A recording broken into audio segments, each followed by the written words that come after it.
please. Everyone, we're about to get started, so if you could take your seats. Thank you. You can come on up.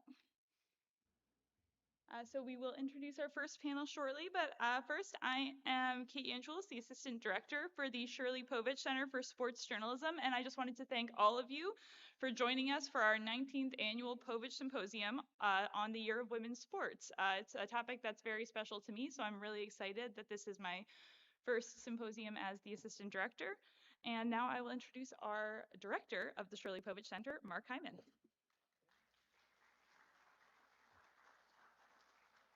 Thank you, Kate. Thank you. And welcome to the 19th Povich Symposium. There are many VIPs here tonight. I want to recognize one. Somewhere out there is my friend and the founding director of the Povich Center, George Solomon. Where are you, George? Oh, there he is.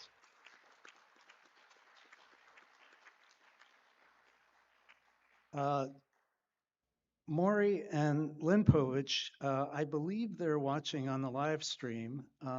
We're here tonight because of their vision and their leadership, so I want to thank them as well. Thank you, Lynn and Maury.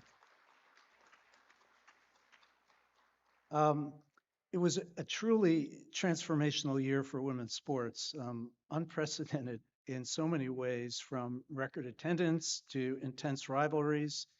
Remember South Carolina and Iowa in the women's Final Four? I mean, that was this year. Seems like a lifetime ago. And to put it in perspective, we have two remarkable panels here tonight, and panels consisting of history makers, glass ceiling breakers, executive suite decision makers, sports journalism trailblazers, and at least a couple of New York Times bestselling authors. It's an amazing group.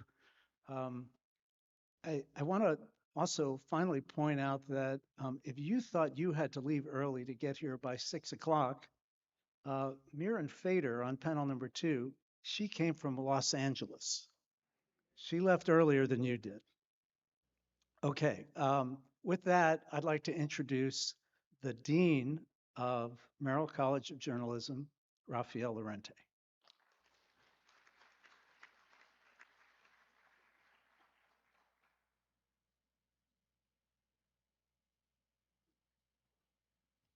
Good evening, folks. Thank you for being here today.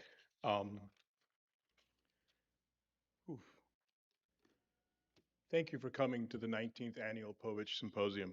This is one of my favorite events every year.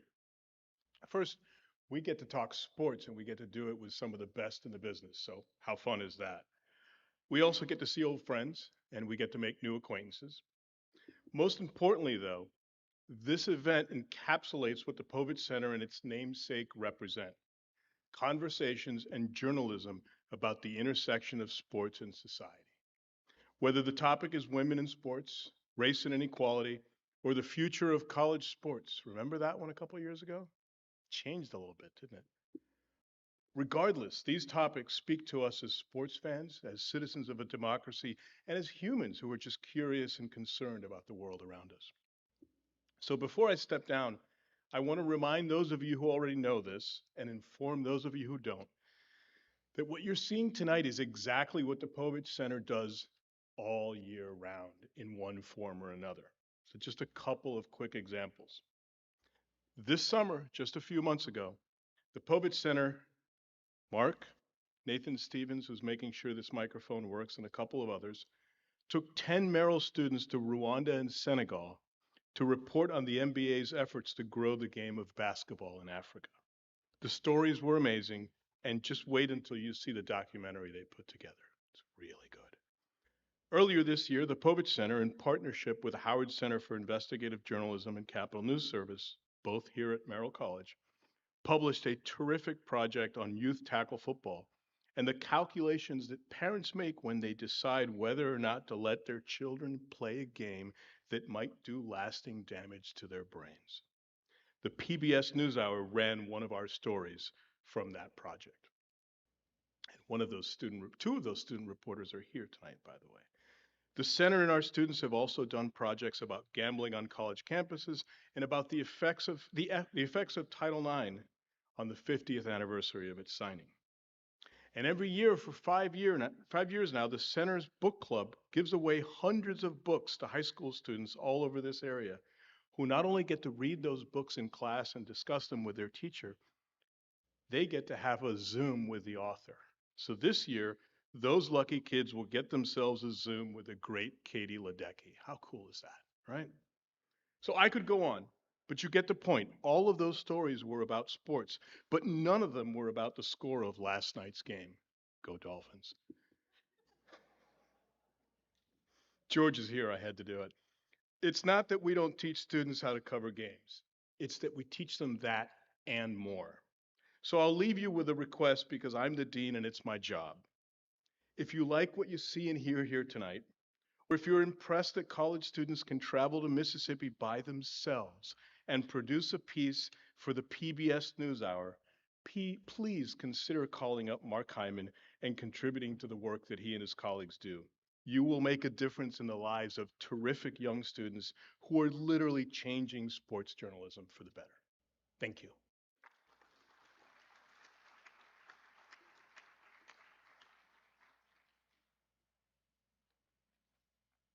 What a wonderful speech that was. Um, yeah, the best part of my job is the opportunity I have to get to know students and monitor their growth as journalists. And I have the opportunity now to introduce Alexa Wooten. Alexa, come on up.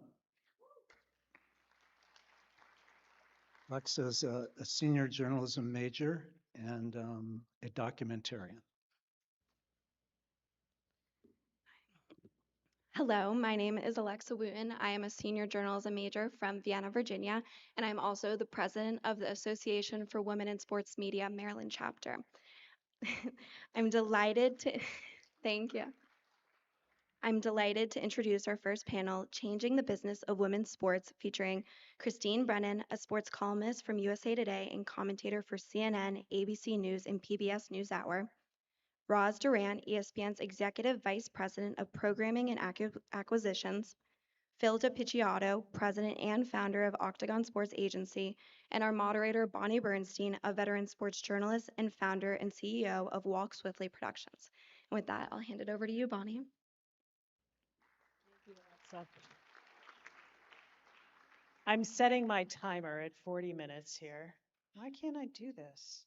Okay, this is too difficult. Okay, keep me honest. We're going to go about 45 with just discussion about all things sports business. But if in the event you do have a question, please hold them for the end. We want to try to leave 10 to 15 minutes for Q&A. And I want to emphasize that while there are myriad things that we can tackle, and I could literally sit with each one of our amazing pioneering panelists for 2 hours apiece, we got 45, and we're going to really try to discuss everything that comes up topically through the lens of business.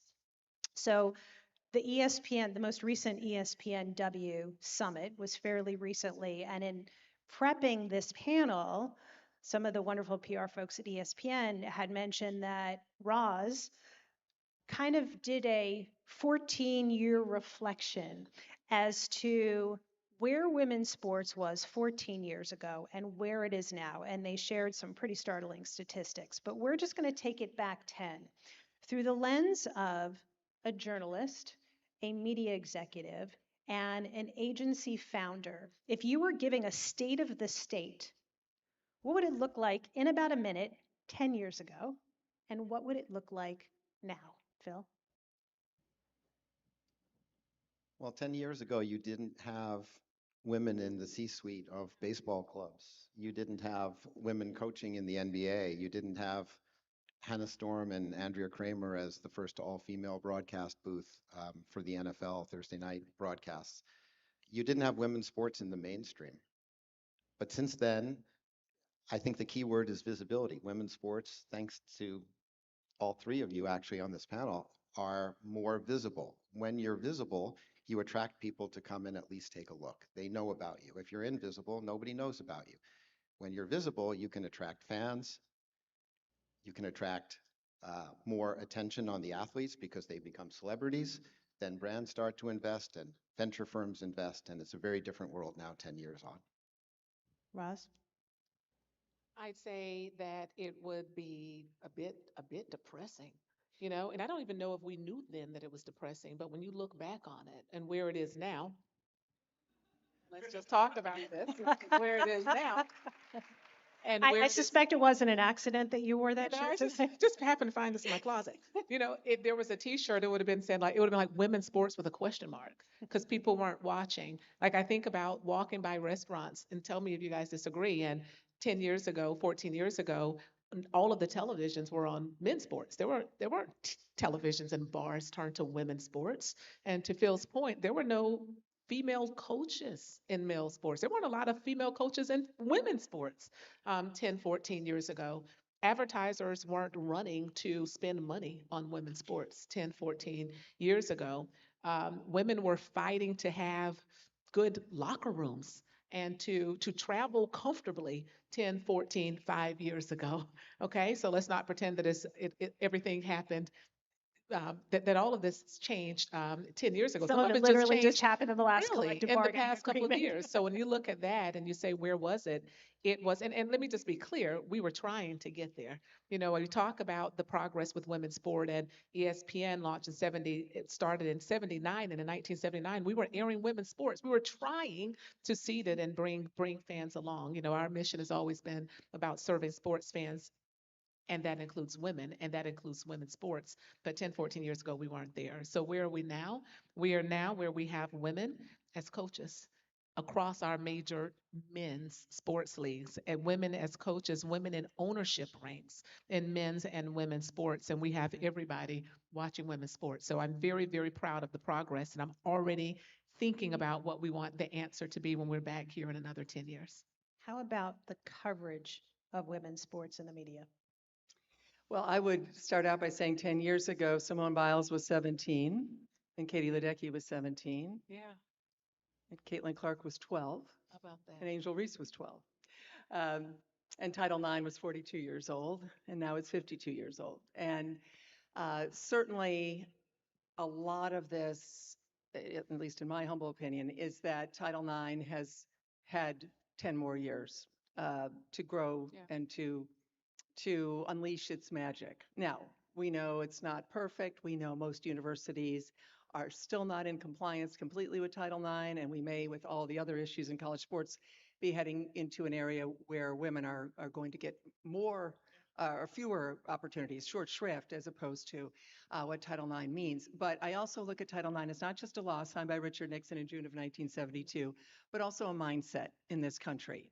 And the mindset is that the big guy who wouldn't watch women's sports and thought it was ridiculous and would even argue that Serena would wasn't any good, and I mean everything, we know that guy, right? Well, that guy now probably has a daughter who's playing t-ball, right? And he's a girl dad, and he's wearing a number 22 jersey at an Indiana Fever game. Things I've never seen before. We saw it a little bit in the '99 Women's World Cup, which truly is well without outside, Bonnie, the purview of your question. But we started to see this in '99, which was 27 years after Title IX, pretty much the halfway point between the from '99 to now, exactly the halfway point. And the idea that women in baggy shorts and t-shirts and high socks playing soccer, a game that a lot of Americans didn't know back then, could fill the Rose Bowl and have 40 million people watching on ABC on July 10th of 1999. So things were starting to happen. Clearly, one day builds to the next, right? Phil, you and your clients, obviously, Rosalyn, incredible work you've done. But the explosion, I think, has happened a lot because we've had Title IX and this mindset around now for generations. So when you look out your window, whether you have a daughter, whether you have a granddaughter or a niece who's playing sports, you look out the window and you see the girl across the street on the driveway and you're giving a wave, and she's loading up the car with all of her lacrosse gear. When she comes home, how did it go? That is a normal staple thing now in every American neighborhood with understanding we've done a much poorer job with urban areas and rural poor, in other words, underserved areas with Title IX. That is a huge issue. But I think we could see exactly what our neighborhoods look like. Well, now we're seeing it on a more global scale. Let's talk business breakthroughs.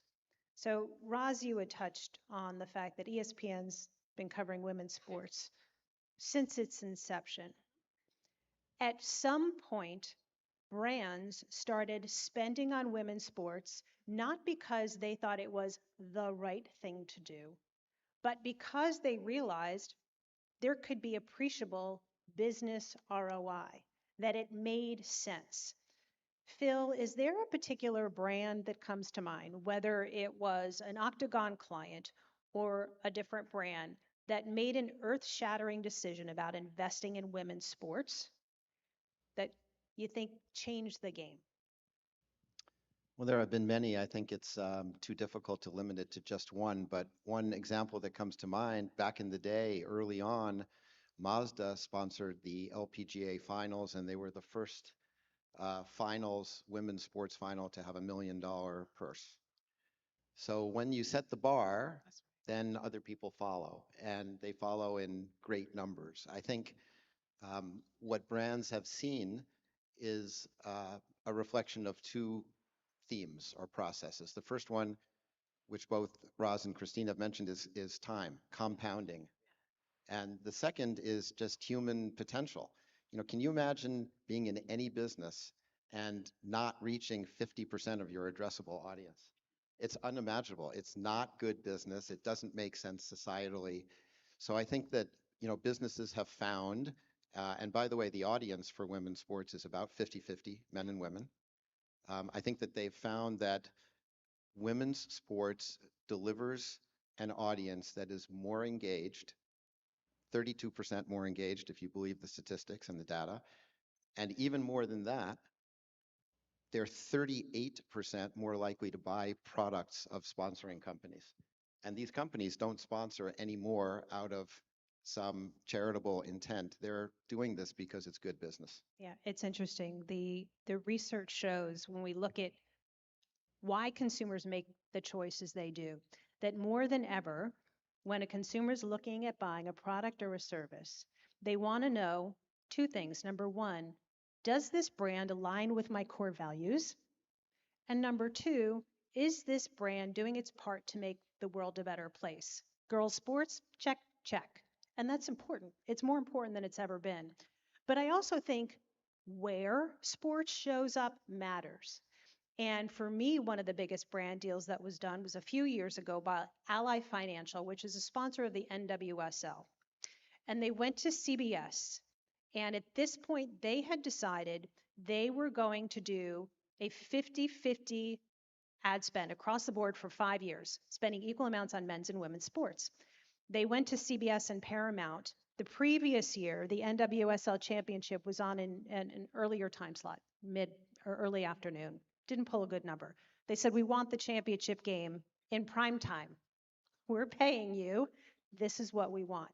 And it made an appreciable difference in the rating. And I thought that was just a really important breakthrough moment. So, Roz, with that tee up, how has the decisioning evolved? Not just in terms of what women's sports you're putting on the air, but when and what time and how they're showing up.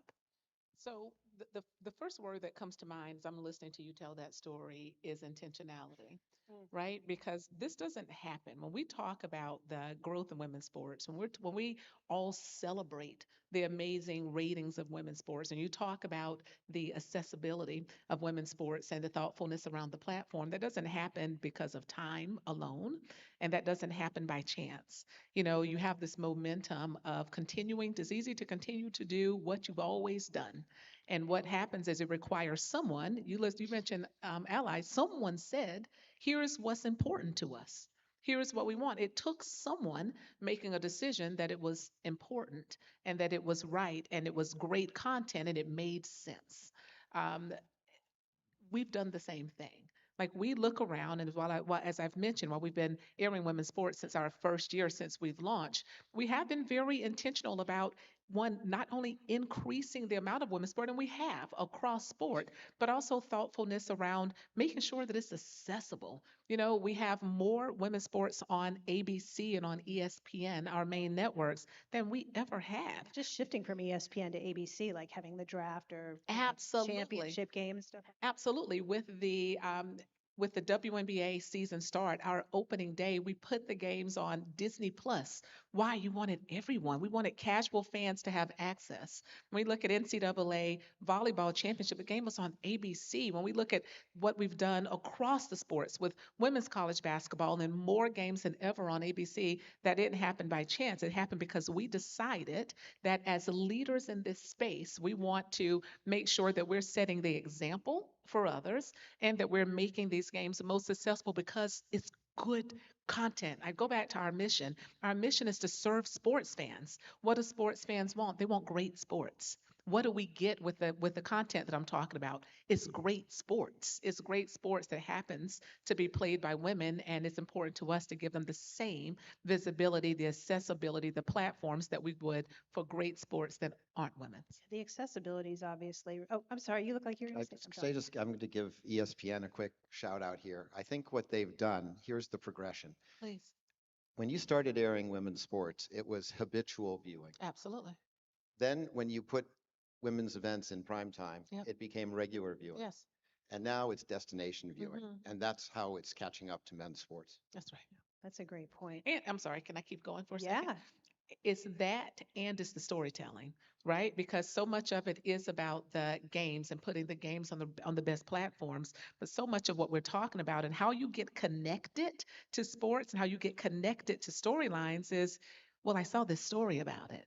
I was watching on social media. There was this documentary, there was this feature.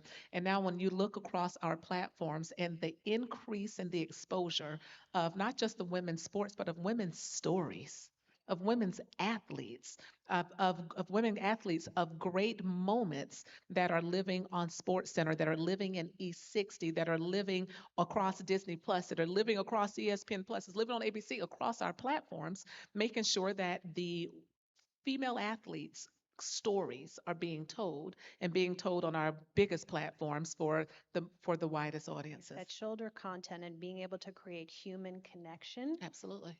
is something that there's definitely a connection between the power of the storytelling and how many people actually show up to watch the events. Ultimately, when it comes to coverage, a lot of times traditionally it's come down to numbers. There are only so many reporters at a particular outlet. It's not like football is becoming less popular or basketball is becoming less popular. And so, for so long, women's sports has been on the short end of the stick.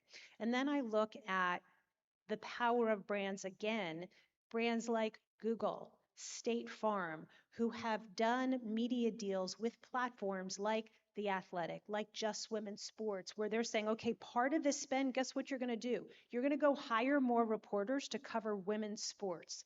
What's that evolution been like for you as somebody who has been pounding the pavement for as long as I can remember being an advocate of women in athletics?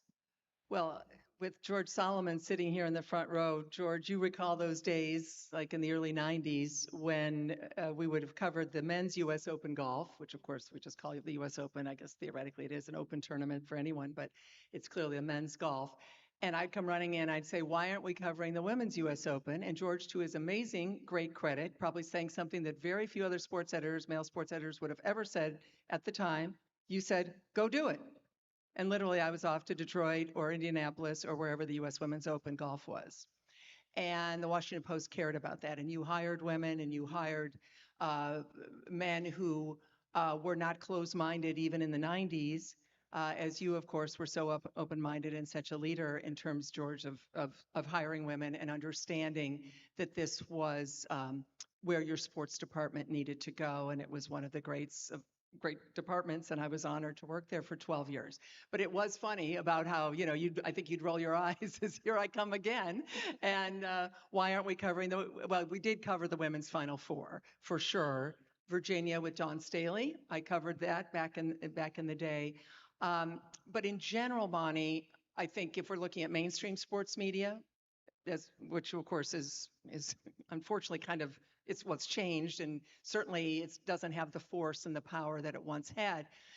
But to the point you made, the NFL, you had baseball in many, many cities, not in Washington at the time. Obviously, we do now. The NBA, NHL, and sports editors, I think, have gotten a bad rap over the generations because they weren't covering women's sports. I think they would have loved to cover women's sports. One, it was nowhere near what it is now, is the point we've made over and over already. But also, it was just the ability to hire more people. And then, of course, as you've got Title IX producing millions and millions of young women who are rock stars, leaders, running for office. They'll be running our Fortune 500 companies. They will be running our universities. They'll be running our country someday, hopefully. They will literally, these are the people that we are pushing out into the world who are winners, and they learned how to lose at a young age and win at a young age, and teamwork and sportsmanship like their grandmothers never learned. They learn those life lessons. A lot of them wanted careers in sports. The exact time that wave is cresting in this country, the bottom is falling out of the newspaper business. And I think that's part of the problem. Now, the good news, you kind of were referring to more non-traditional either arrangements or certainly non-traditional media. We have so many websites now that focus on women. I'm sure many of you, if you want to read about the Maryland women's basketball team, big victory yesterday against Duke, if you want to read about them, hopefully you'll go to the Washington Post or the Baltimore Sun or whatever, wherever. But you can also probably go to about 15 different websites, or you can look on various social media and read a lot. That didn't exist, obviously, back in the day that I'm running into George's office in the early 90s and saying we got to cover this. But I'm glad it does, because if mainstream sports media, I believe, has done over the generations, terrible job of covering women's sports.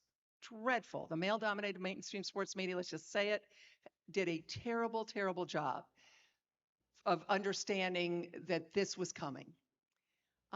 Thankfully, if you love women's sports, you didn't just have to rely on that. You've got all these other outlets now.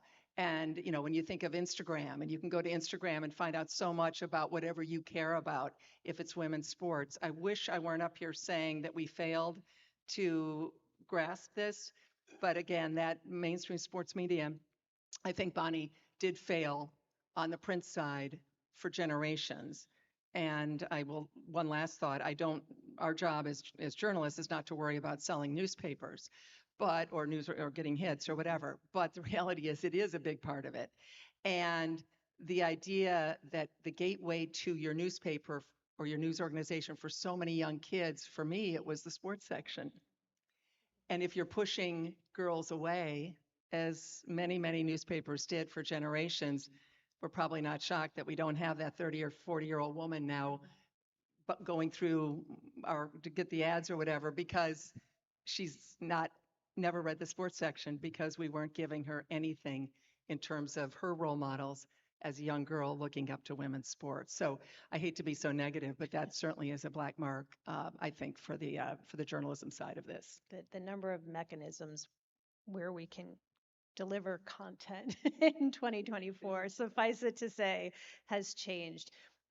Deloitte came out and predicted that this was going to be the year that for the first time, women's sports exceeds $1 billion in revenue. So that obviously takes us to the topic of valuation of teams and leagues. Now, we can focus on the WNBA and the NWSL, but obviously we're seeing another professional soccer league come up. Women's hockey is doing wonderfully and continuing to expand, but let's just focus on the W and the NWSL, both of which have just gotten landmark media rights deals done. And yet, there are lots of people clamoring that these two leagues and the individual teams are being undervalued. So through your particular lenses, where do you stand on this particular topic, and why do you feel the way you do based on the buckets where you currently live? You want to start, Roz? Since you guys just did a huge 11-year NBA, WNBA deals, because I don't know, made Yeah. sense. Sure. I'd say that I remember our very first conversation with the league when we met to discuss a renewal. And in that first meeting, we were very clear that of the importance of WNBA to us, that any deal that we were looking to do would be inclusive of NBA as well as WNBA. I remember that conversation because we weren't looking to do an NBA alone, a deal alone. And we were very Why, out of curiosity? And this we've is been like an I know NBA versus yeah. WNBA, but also NCAA breaking out women's, the Yeah, NCAA and tournament. this wasn't a versus. This was just making it clear that it was also incredibly important to us. That it wasn't about are the deals done together. It was more about this is important to us. So as we sit here and talk about what is important to begin a renewal, we said women's sports are important to us. WNBA is important to us. We were inaugural partner with the WNBA when they launched, and it was our intention to continue to be a partner. We take great pride in, the little role that we played in helping to elevate the league and promote the league and make the league accessible and tell stories about the players in the league. That was important to us. And so we feel like we were on that journey from the inaugural year, and we are not done. Like when we talk about and we celebrate the success of the WNBA this past season was up over 100%, maybe I think like 170% versus last season. We look at the success of the WNBA. We're not done.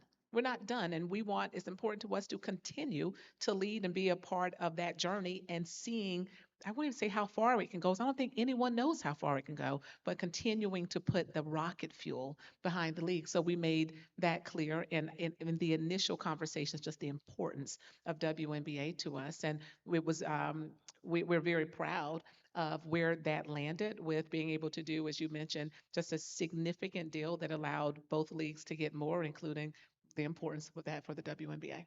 Is And there the same with NWSL. I just want to say how impressed we are with the commissioners on both sides and their push and to do more and do right by their leagues and the thoughtfulness and having partners and having partners who could lock arms and continue the journey with them. And with NWSL, of course, they landed with multiple partners, but there was great thoughtfulness there, and we all worked together to promote this league and understanding that we all benefit by telling the stories and growing the profile of NWSL. What do you think the conditions would need to look like for there to be a world where the WNBA has its own separate agreement? Yep.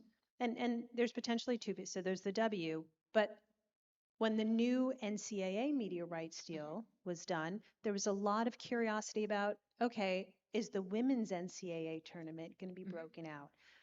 What conditions do you think there would need to be in order for that to potentially happen down the road? I can't say what the conditions would be, but here are two things that I know. I know that if regardless, we want to be in any discussion about the premier women's sports, as we have been with the NBA from the beginning, as we are with the NWSL, and we plan to continue to be a part of those conversations. The same with the NCAA. What I'll say is wherever they land, whether it's packaged together alongside another partner or separate, the importance of having a partner who journeys with them and who is committed to them. And I think about our agreement with the NCAA, and we've been partners for a very long time.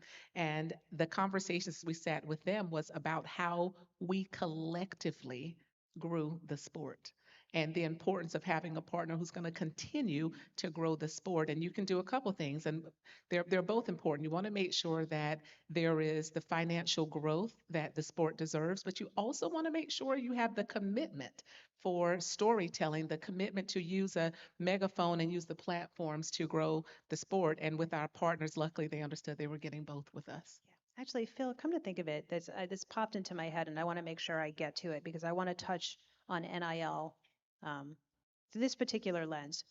So, for the longest time, when brands were spending in college sports, it was with universities, with leagues, with the NCAA. Now that individual athletes can make their own money, what have the discussions been like as they're determining how much of a piece of the pie is going to stay with schools, leagues, the NCAA versus carving out this money that they want to get in the game with these college athletes, especially the ones that they're going to go pro, because, they want to hang on to that relationship, start cultivating it. How has that conversation changed? And if you were going to sort of take this marketing pie, how much of it these days is on, teams, leagues, NCAA, and what percentage of that marketing pie is going to NIL athletes? So NIL is particularly successful for women athletes in part because it's essentially influencer money. Brands are looking for influencers. Um, Women athletes do a very good job on the whole in terms of generating content and garnering engagement. Why is it, you think? Like, what is it that stands out about the way women, female athletes versus male athletes engage, particularly on social? I think the three of you women would probably understand all the dynamics better than I, but part of it is the newness. Part of it is that the brand money is spread across many more sports in the women's area than it is in the men's. But there are really two buckets. So one bucket is the collective money. The collectives spend probably 75% of their money still on men and men's sports. And the brands tend to spend uh, more money and make more deals with female athletes. So it's not that there are two different outcomes or objectives here, it's that the spend is still evolving. And the marketplace will always be the judge and the jury here. So as brands see where the delivery is that provides the best returns for them, and it is about returns ultimately, because women's sports will know that it has made it and has an equal place in our world when it is not perceived by anyone as a charity. Men's sports certainly isn't. And when it isn't perceived by anyone as being subsidized. But there are stepping stones that it will take to get there. And that's the question about integrating media rights across men's and women's events or sports, or even leagues, even tennis, where they play, both genders at the same big events. So at some point you want to be combined. At some point you want to be separate. And the buyers and the sellers, as the marketplace, will end up determining how that happens. Christine, you and I were covering sports during a period where athletes would not touch anything in the realm of social topics, social justice. The line I always lean on is Michael Jordan would always say, well, Republicans buy shoes too. There's been a sea change. And what I find myself constantly wondering is that on one hand, while I applaud athletes who want to use their platform to speak their truth, to tackle some of these really challenging social topics, I wonder how brands will respond and what the appetite is. As somebody who's covered so many of these athletes for so many years, how do you see the role of the athlete in business with brands starting to change, keeping in mind the voice they're now allowing themselves to have? I was spending a lot of time around the WNBA recently for a book I'm working on. And, every night with the WNBA, anyone who watches it, this, when you see them warming up, the T-shirt, whether it's breast cancer awareness or vote, which was a big one, both teams, every player is wearing it as they're warming up. Um, and, okay, voting, we can hopefully mostly agree on that. Breast cancer awareness, I think we can agree on that too. Where it gets sticky, and again, I know we've all lived this, so I'll kind of just touch on it briefly. Where it gets sticky for some is when it becomes an issue of Colin Kaepernick, who I wrote many columns for USA Today. Roxana Scott is here, our editor.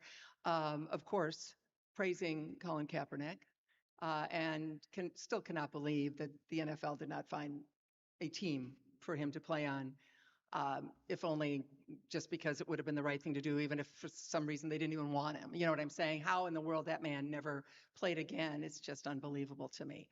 But there's that. Um, what's his name? Bosa, a couple weeks ago, intruding on the interview with his, MAGA hat. thankfully got fined for that. We can be all over the spectrum here. I'm going to guess, as not a cultural historian by any means, but I'm going to guess that as we see social media go, so goes our world, and so goes the fact that we're all very polarized. A week ago today, we know what we're talking about here. I think we see athletes, for example, um, staking out positions that are admirable, like vote or fight for a cause or show up and your charity or your foundation, let's do something for the unhoused, the homeless, those who are hungry for Thanksgiving, things like that, which are all wonderful. I do wonder if a lot of them are kind of going, kind of more the Tiger Woods or Michael Jordan, kind of like, let's back away from that and just try to be, try to not ruffle too many feathers.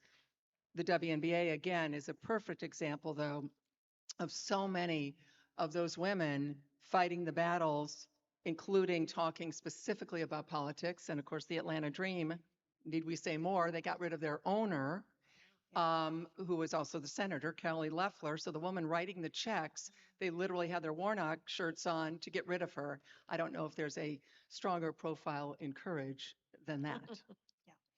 Um, I want to dig in a little bit deeper on this. I want to check real quick. How many of our visitors are journalism students? Nice. Okay, so a pretty decent chunk. Okay, let me get this last question in. I think this is a really important conversation to have with y'all in the audience because the reality is, as women's sports has gotten bigger, the bullseye has also gotten bigger. And there's been a lot of discussion, real or imagined, about racism in women's sports and all these sorts of things. And Chris, I've known you a long time. You have stood for everything that is good. I can't remember any sort of controversy, anything happening with you. But Dejanay Harrington, who's a player for the Sun, poked Caitlin Clark in the eye. You were there, I don't know, was it shoot around or whatever the next day, and you asked Dejanay if it was intentional, and there was a lot of blowback. The WNBA Players Association is saying, you should have your credential taken away. There are going to be times when you are doing interviews and things are happening in real time, and the question may or may not come out the way you want, or your question may be perceived differently than your intent. Now that you've been able to pull back and gain perspective, if you could hop back in the time machine and do it all over again, how might you have handled the situation, and how do you view it now that your time has been able to separate you a little bit? Yeah, great question, and thank you for asking it. And yeah, I think we can. I'll try to do the truncated version so we can get to the next panel where we could continue the conversation. No, and I'm not joking about it at all, obviously. I would ask the questions again. What I would hope, I think one of the things that what happened there shows is that the national scrutiny that the WNBA is getting is something that maybe a lot of the players were not prepared for.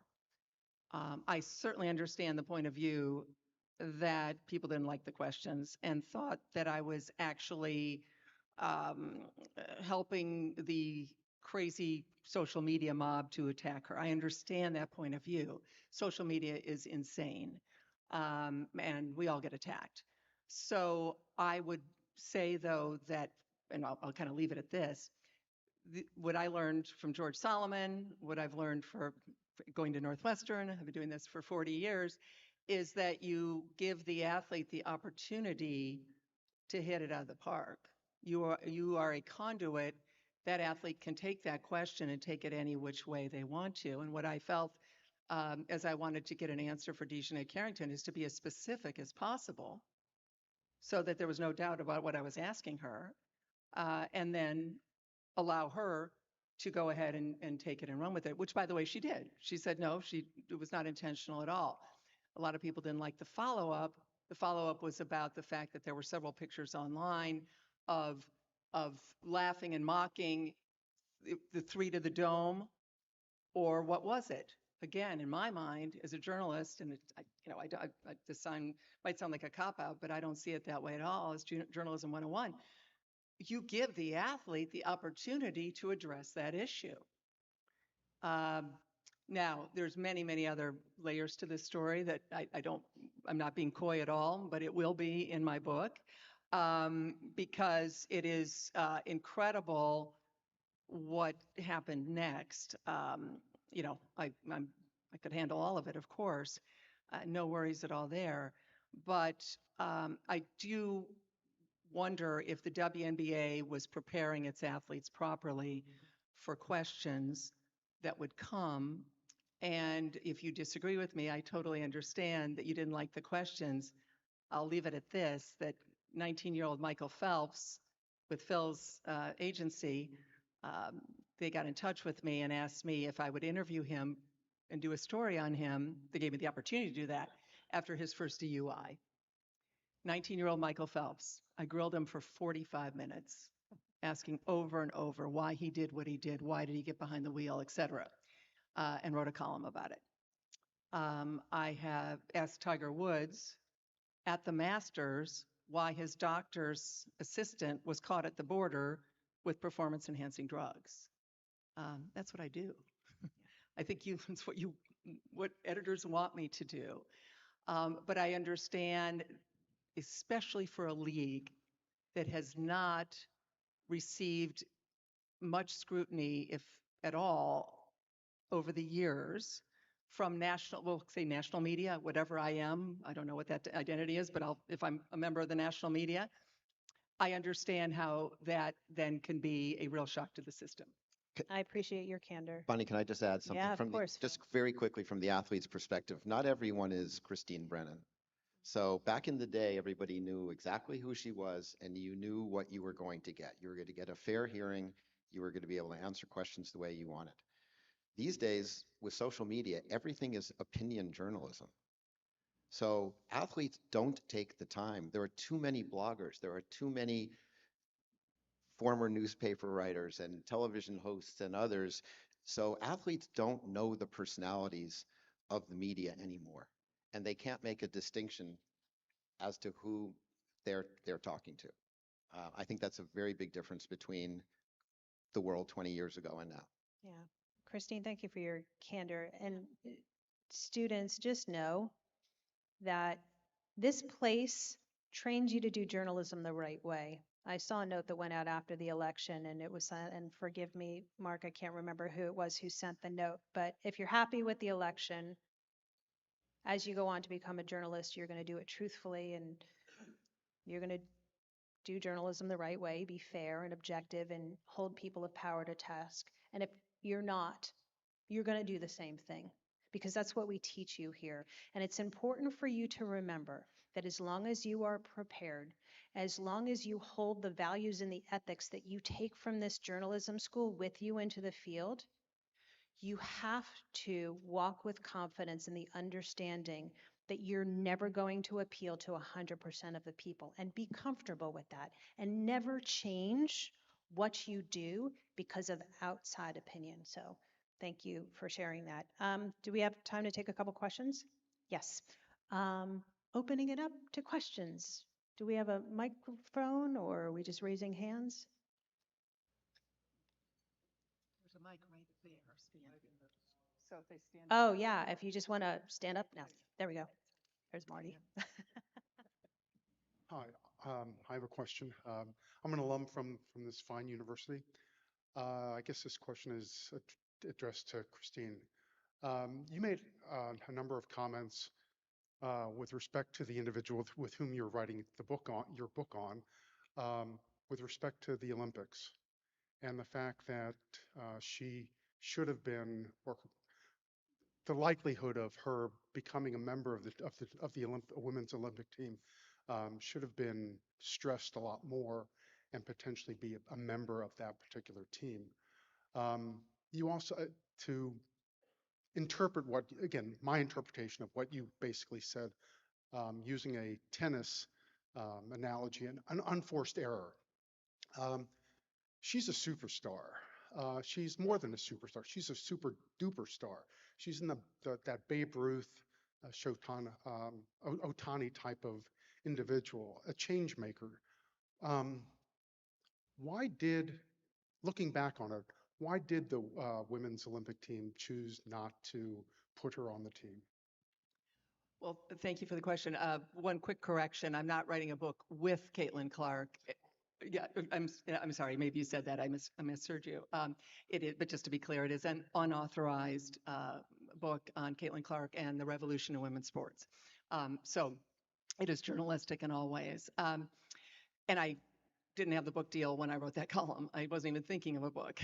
The book signed the contract in August, so that happened in June. That was actually the Washington game. She just played here that night, had 7 threes and 30 points, and I was covering it, but then I was able to get the scoop from a source that Caitlin Clark was not on the Olympic team around midnight that night. I've been lucky to cover the Olympics for George, for Roxana since 1984 in LA, a long time, winter and summer. And the one thing that has always bothered me is when I have covered women's basketball, often the gold medal game, probably covered 6 or 7 of them of the 11 Summer Olympics I've covered, that it's basically tumbleweeds in the press section.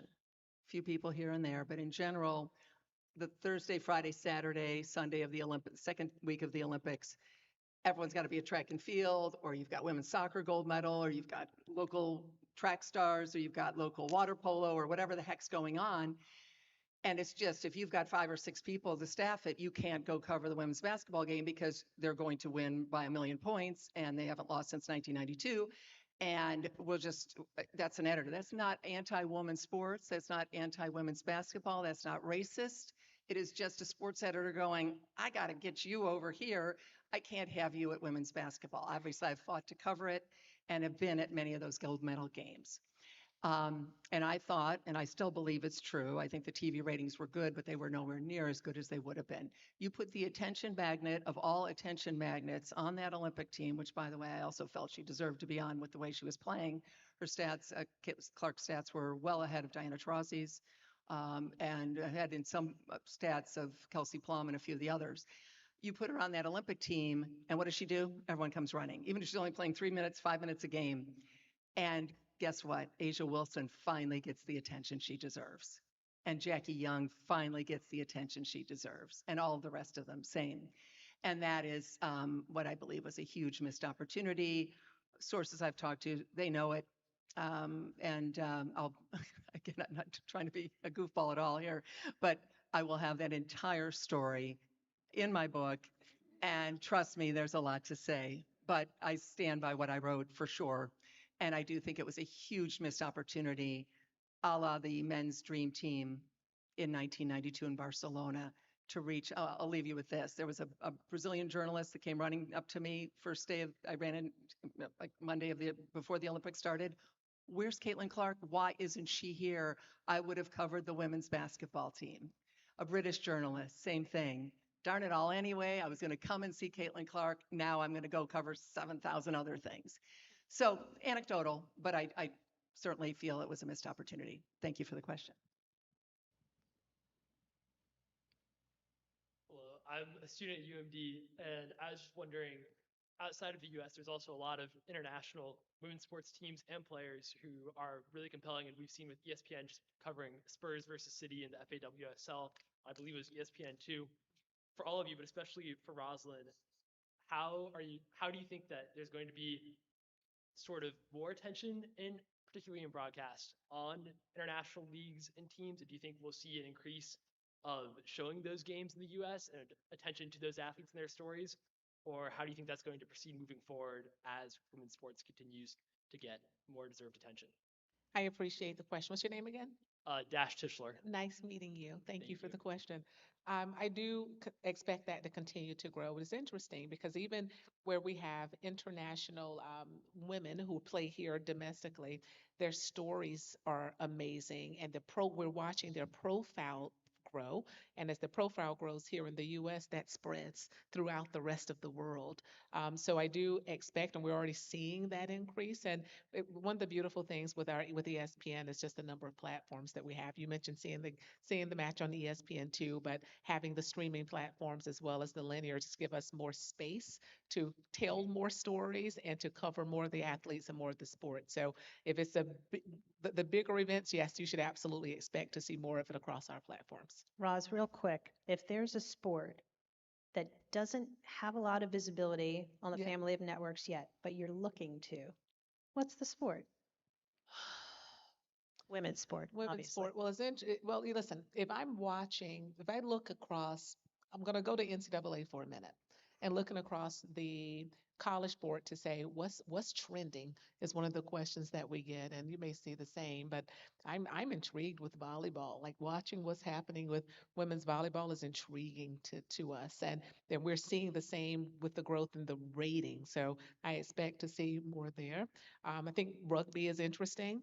Um, Ilona the Maher doesn't success. have anything to do with Nothing that, at does all. she? But going back to The your medal point in with the Olympics. international and just the success in the Olympics, that's interesting to us. You mentioned, and not in this way, but you talked about lacrosse. I don't know where it goes yet, but I'm from small town South Carolina.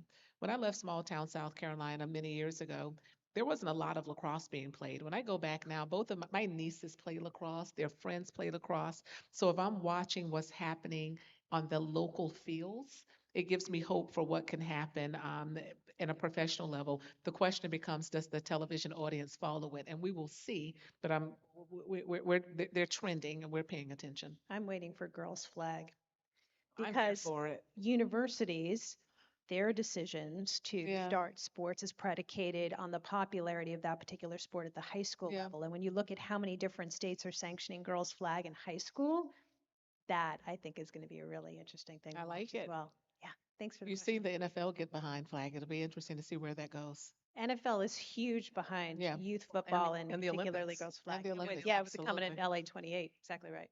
Hi. Well, thank you guys for being here tonight. Absolutely. I think I could speak for everybody. You guys have given a lot of great advice and everything. Good. My name is Jalen Holmes. I didn't have the pleasure to go to this amazing university, but I went to Temple University and I played Wonderful. Good for women's you. basketball. Nice. And I think I can, speak for all women's college athletes when I say that. Like, I'm just so in awe, like how you mentioned the stories and just Yeah. how it's grown over the years. And it's just so amazing, coming from a former student athlete that played the game. Um, and I just have I still have that passion for Yeah. basketball. And my question is, what advice would you give like former college women's basketball players that are trying to break into this sports broadcasting field? Like, what advice would you give us? You have thoughts on the broadcast? Well, I'll be I'll tee you up. I'll be Okay. the opening act here for the pro. Certainly, did you have any journalism or broadcasting experience in college? Well, I got my bachelor's degree from Norfolk State in mass communications with the Good. track and Good. journalism, and I got my master's from Temple with Good for communication you. management track. I didn't, because I played, I didn't have much time to get those internships and opportunities. So that's what makes it a little hard trying to break into the field. So I have a question actually for you. Mhm. Most internships, like Association of Women in Sports Media, all of us, pretty much it's like senior year of Mhm. college, you can't apply. Are there internships or opportunities? Are are you just a year or two out of school? Yeah, yeah. Yeah. Hmm. So for the are there opportunities like that? Because that's exactly what you need, right? You needed that opportunity to break in Right. the way that someone who's a junior in college has that opportunity, right? Look, Exactly. one thing I'd say, first of all, I was a broadcast major too. Oh, really? And I remember I interned at ESPN, not in journalism, but another area, and meeting the gentleman who then was leading our talent office. And I asked him a very similar question. I wasn't a student athlete, I wasn't that good. But I remember him talking about just the importance of getting any experience. right? And I don't know how you started and see Pam here and where you all started, but I'd say experience is experience is experience. Okay. So don't overthink it. It didn't have to be an internship. You can still get experience now. And some of my best experience when I was in school and right after was an internship. I did shadowing. I just knocked on doors and say, hey, can I help you? Yeah. And now you have the benefit of social media. You have the benefit of being a content creator without necessarily having a big company name but behind you. So I'd say I'd focus more on telling stories and finding places where you can tell your stories, get your name out there, get experience with how to write it, how to talk it, how to ask the questions, and it gives you a chance to build enough of a profile that will hopefully open more doors for you. Yes. And you know what we'll do is a little preview for the next panel. I'll be moderating that one. We're going to have, you'll be able to stick around for the next panel. Yeah, of course. We'll do a quick whip around on that for more ideas for you and Okay. everybody else. Oh, by Okay? the way, I already see her confident, so that's a good step. That's one step in the right direction. She's Thank got you. this. Yeah. Just give us a couple years before you take our job. Okay? That is one of the areas where I feel like young people have such a leg up on us. You don't need a job to start creating content. That's You exactly don't right. need a job to start building your brand. And if you can do that and you start building a following, it's amazing. Yes. Whether I agree with it or not, hiring decisions can sometimes be made on your social media footprint. Who are you interacting with? Who's interacting with you? What sort of things are you saying? Are you opinionated? Are you smart? Do you think outside the box? Are you creative? By building your own brand, YouTube channels, social channels, and stuff like that, you can get a lot more done than we ever could. Absolutely. And Roz, your other point is a great one. I can't tell you how many young people I come across who are like, oh, I want to do this, and I can't find a job in this. Any job is better than a blank resume. That's exactly And right. what you have the opportunity to do is optimize every opportunity. Like I could not get a TV job out of school. I wound up at a startup country radio station, hip hop Jersey girl, startup country radio station in Lewis, Delaware. Literally, like the owner of the station and maybe three other people listened and we were ripping AP wire.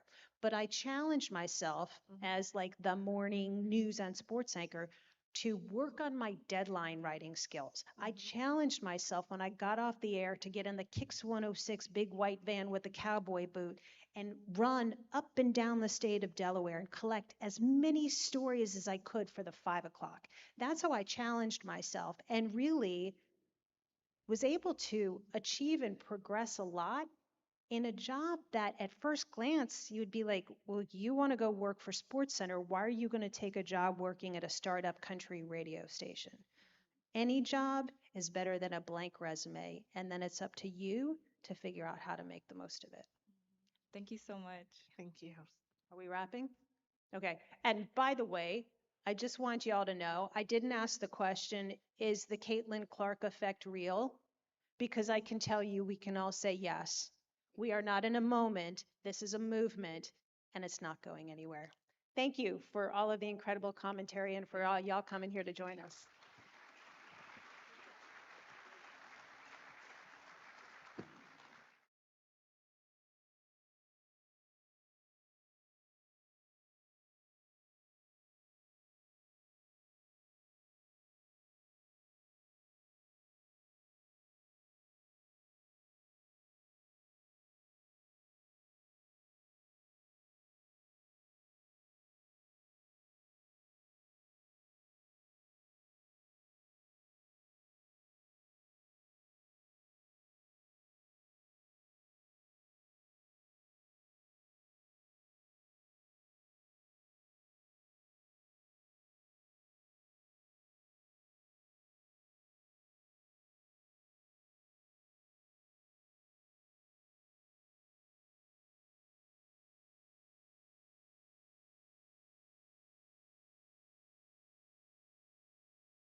for being here. I'm going to introduce one of our students, Drew Owens, who is going to tell you a little bit about our second panel.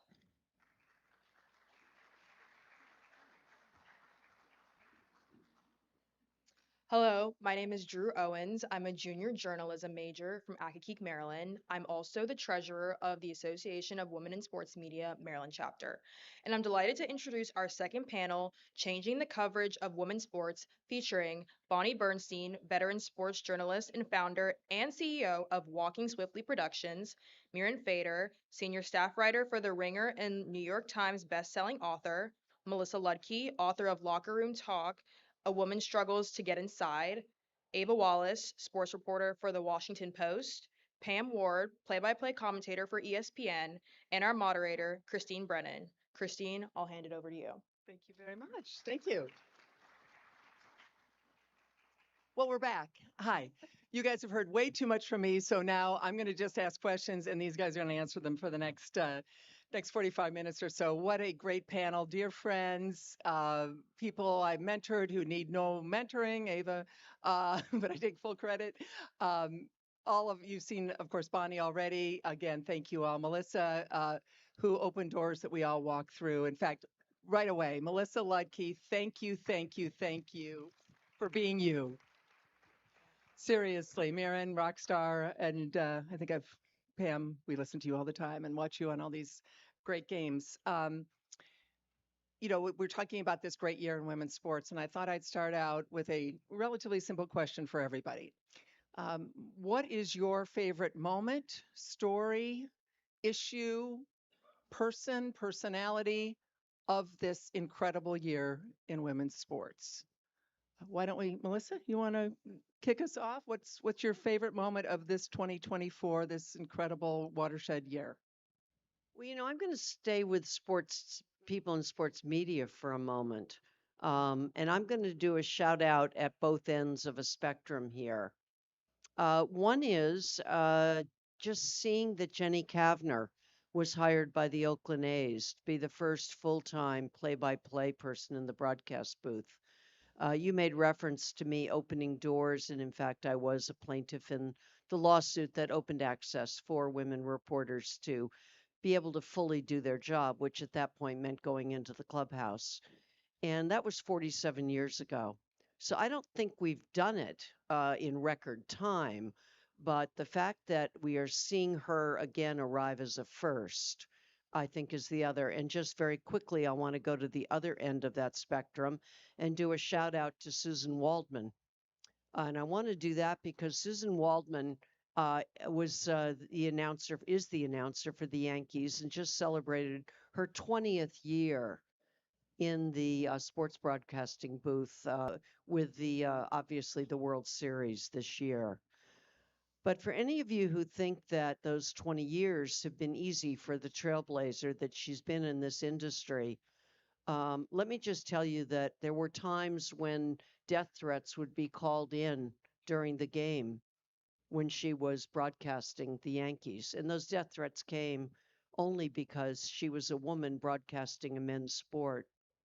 And on those nights, George Steinbrenner, who owned the Yankees, would literally arrange for his security man to get in his car and follow her all the way until she was safely at home in her Westchester home. So it's not an extreme example, I'm sad to say. So I think instead of going to the basketball court or the ice skating arena or the rest, I think I'll go to the broadcasting booth and leave it at that. Wonderful answer. Miran? I think my favorite was Simone Biles. She's somebody that I've always wished I could profile and never did. But just watching her, I don't think we give her enough flowers. I know she's everywhere, but really, we are just so lucky to see her greatness. Great. I don't mean to be repetitive, but I will say Simone too, but for different reasons. Number one, gymnastics was my sport. I competed here at the University of Maryland. There's nobody who understands the trauma of twisties as a former gymnast. Most people don't understand because it got caught up in ridiculous commentary. She could have killed herself. If you don't have that connection between mind and body in gymnastics, particularly with the death-defying skills that only Simone Biles can do. The fact that not only was she able to come back and compete in those games, but then in these past games, return as the goat of all goats in the sport was incredible. But the other reason why I was so happy is because she and I would say Naomi Osaka, when it comes to women's sports, have been transformational in destigmatizing the vital conversation around mental health. Not only was she fearless in having that conversation, but all of the brands that sponsored her, not one abandoned her. In fact, they doubled down. And I just thought that Simone Biles, both in the previous Olympics and this, cemented the fact that if you are a good person, if you work hard, and if you speak your truth, that in 2024, you will have the support you will need for the rest of your career. Good tee up. I think mine is also Naomi Osaka. So I spend a lot of my time covering tennis, and she might be, other than Serena Williams, the most fascinating athlete I've ever covered for kind of everything she stands for. She really encapsulates everything about the modern athlete. And this year, when she was making her comeback after maternity leave, was just enthralling to watch her let pretty much everybody in on her ups and downs. Her talk about feeling out of her body for someone who's been an athlete their whole life, and how disorienting that is, and what a struggle it was for her to try to find her tennis game again and try to find who she was again in the meantime. She gives us so much to write about. She's an absolute joy to talk to in press conferences. She's really funny. She's just like somebody who you're like, oh, I would just be your friend. Um, and crucially, she understands that it's great when you make big fashion choices on the tennis court. That's just, it's what we live for, is people who watch the sport, who love the sport, and who write about it. She definitely gives us a lot to say. And I cover a lot of WNBA, and just going back, women who have children and then come back to be elite athletes are super, super, super human beings. Nafisa Collier with the Minnesota Lynx was back playing 6 weeks after she had her little girl. And we know about Asia Wilson. We know about Caitlin. Nafisa Collier is one of the best players on the planet, one of the nicest people you ever want to meet. But I also, Katie Ledecky, I know you cover swimming a lot, but what, DC kid, what she did, it's like watching Secretariat, right? I mean, she finishes, and then who's ever in second place is just making the turn on the It other takes end. an hour for them to touch the wall. Yeah, right? I mean, she You're like, and, okay, we're waiting. and just the training that goes into that, and to be able to do that year after year after year, I am in awe of Katie Ledecky. And Caitlin Clark's pretty good too. She's all right. And one of the things though that gave me a great deal of joy was when Indiana was eliminated early in the playoffs. They got swept by Connecticut.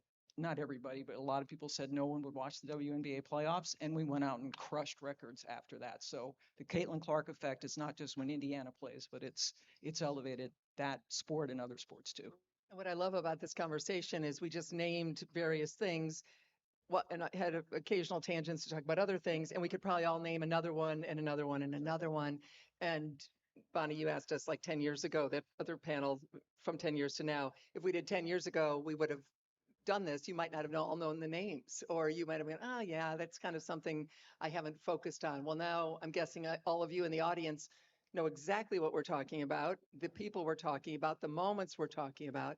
And as I said, we could just keep going back and forth with more and more, but we won't.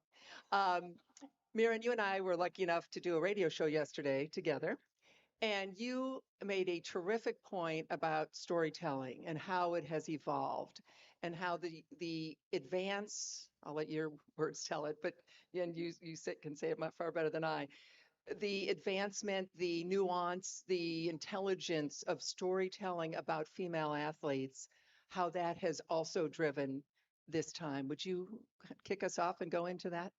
Yeah, I mean, I started my career, I broke into sports media by covering women's sports. Like my first internship was with the LA Sparks, and there were no other reporters. And so it was a way in. Um, and obviously, it was very hard to also write about women's sports because editors would say, "Oh, who's reading that? What's our audience?" And I was literally told by an editor to stop covering women's sports if I really wanted to quote make it. And that, followed my entire career, and I still cover women. But I think the most beautiful change, and I think what I was trying to convey on our show together, is that, for so long, the only woman's story you could write was a story of struggle. Here's why it's hard to be a woman athlete. Here's the low pay. Here's the difficult travel conditions. Here's the suffering. And you were doing that to bring attention to a much needed issue. But you almost couldn't write about joy. You couldn't write about, hey, this player's amazing because they're amazing. Like I used to joke, in order to get a women's pitch accepted, she had to like win 6 gold medals, survive a debilitating disease, come back and then tear her ACL and then have other drama. And now she's amazing. The way we cover men, the eighth man, the ninth man, he gets a story. Seeing that nuance now in women's stories, it could be about their fashion, it could be about, their passing ability. The storytelling dignifies them as human beings in ways that it just didn't before, which is nice to see. Melissa, what do you think of that? You've seen, as I have, a lot of storytelling and a lot of change. What are your thoughts about that advancement that Miriam is talking about? Well, certainly going back to my era, which is back in the 70s at Sports Illustrated, you didn't even think about, suggesting a story on woman, particularly if you were a woman, because the only way that you saw your road to advancement was to want to cover one of the major men's sports. So clearly that's changing. I want to think about that from the perspective of a circumstance I saw this winter. It's always been up in Boston that they have the bean pot, where it's the hockey teams, the four major hockey teams play. And for a while, they've had both men and women play. But until this year, only the men got to play in what we used to call the Boston Garden. I think it's the Fleet Center. What is it now? I can't remember who owns it. But anyway, the major ice, okay? The major arena where the Celtics play and the Bruins play. So this year, there was a major push to have the women's finals, the women's game, final night at the Garden. And there was a question about whether enough people would show up to watch. Not only enough people showed up to watch, but I went to that night. And here's what I didn't see after it, which I saw when I was in the arena. To me, that story was about all the little girls who dressed up in their hockey uniforms that they wear every day when they now go out and skate on the ice, because they now see a professional hockey team in the future that they can, see it and be it. But I never saw one person write a story about all those little girls and what that meant to them to be seeing those women skate, on that arena. So those are the kind of stories when I hear Miriam talk about the notion of the stories we can now tell about the joy and the rest. I would love to see us do more stories like that. Yeah. Ava, how about you? You've kind of come up with your wonderful career, as this has been happening more. We're talking about the past, but clearly you're the present and the future. What are your thoughts on that part of it, the storytelling? You do this so often when you're covering Wimbledon, covering the U.S. Open, all the other things you do cover. I mean, do you find that this is a reality in how you think about crafting a story about a female athlete? Definitely. And I think the driving reason we have better, richer, more nuanced storytelling is because we have storytellers who aren't just white guys anymore. I think that's probably mostly it, honestly, is you have people who are who were my male colleagues, raised to see women as whole athletes, as whole people, and you have more women on sports desks and in TV stations and in radio stations who look at all athletes as kind of athletes. So I do think that's a bigger kind of drive behind that. And I think it's so interesting, Melissa, that was your takeaway from that night. I wish I had been able to see that. That would have been really cool. But I can tell you, if I went to my editor and pitched that story, he would say, that's not news. A lot of people watch me. And Unfortunately, that's true. Which is kind of like, I think of that as kind of a good thing and a bad thing. And I think it was the Washington Spirit had playoff game this past weekend at Audi Field in DC where they had 19,000 people, which is like blows my mind and broke records. And a lot of none of sadly none of my friends are little girls. I think little girls are awesome and I like spending time with them, but like my friends were there and I was, people in their 30s and just that's who are kind of filling out those stands nowadays, which I think is great. Yes, for Bonnie and Pam, the storytelling's a bit different from your perspective. It's certainly in your TV life, Bonnie. But how have you noticed that change, Bonnie? I'll let you go first. I think the environment really facilitates deeper storytelling for a couple of reasons. Number one, there was so little shine on female athletes for such a long time that a lot of athletes, I think, struggled to be vulnerable about their stories. They just wanted to be powerful and strong and elite athletes. And what we know now is, and this is actually, I think, one of the good benefits of social media, is that vulnerability resonates. It creates really strong connectivity because let's think about it. Being an elite athlete is inspirational. We look at them in awe because most of us will never be like that. But being vulnerable creates an aspirational element of storytelling because you can be the crappiest athlete in the world or you can never have played sports. But each of us has experienced hardship. And the more that athletes feel comfortable opening up about their journeys, the greater connectivity they have, the more we see those stories resonate, and the more empowered we feel to tell those stories. But I think the other interesting thing is, and this may be an interesting beneficiary of NIL or the fact that we allow athletes now to be more than athletes. When we were growing up, it literally was shut up and dribble. That's what we wanted our athletes to do. And over time, they've cultivated more interest. And now with NIL, girls are becoming CEOs of their own businesses and their brands without even realizing it. And so now they are multidimensional. And that facilitates so many different stories that we have the ability to tell beyond their prowess on the field. Thank you. Pam, what about your storytelling? Do you find it's changed? I mean, I know you don't often your stories are like, in between free throws, but but how do you kind of do that? And have you noticed a change in your long and illustrious career? Very long. I don't know. I Long don't think it's as long as mine, but close. Well, gosh, yeah, because I do play-by-play, so I don't have the opportunities to do the long form stuff, and so it is very different. But I just and I know that things have changed. Things have changed so quickly. I've been at ESPN full time for 28 years, which I think is longer than you've been on the planet. But close. Okay.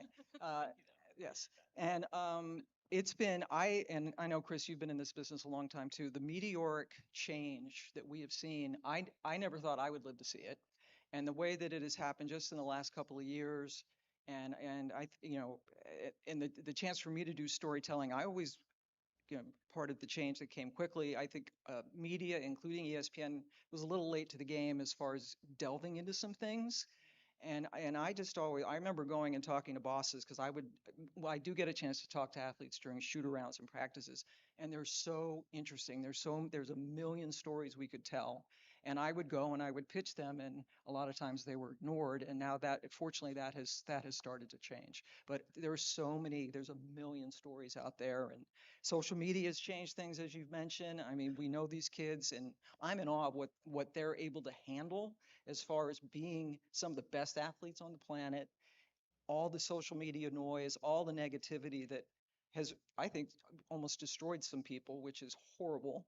And but yeah, things have changed quickly, and they're so interesting, and not just kids who like go to Stanford or Northwestern, the smart guy schools, but there's just so many great stories out there, and I'm just glad that we're able to tell them, and my colleagues are able to tell them.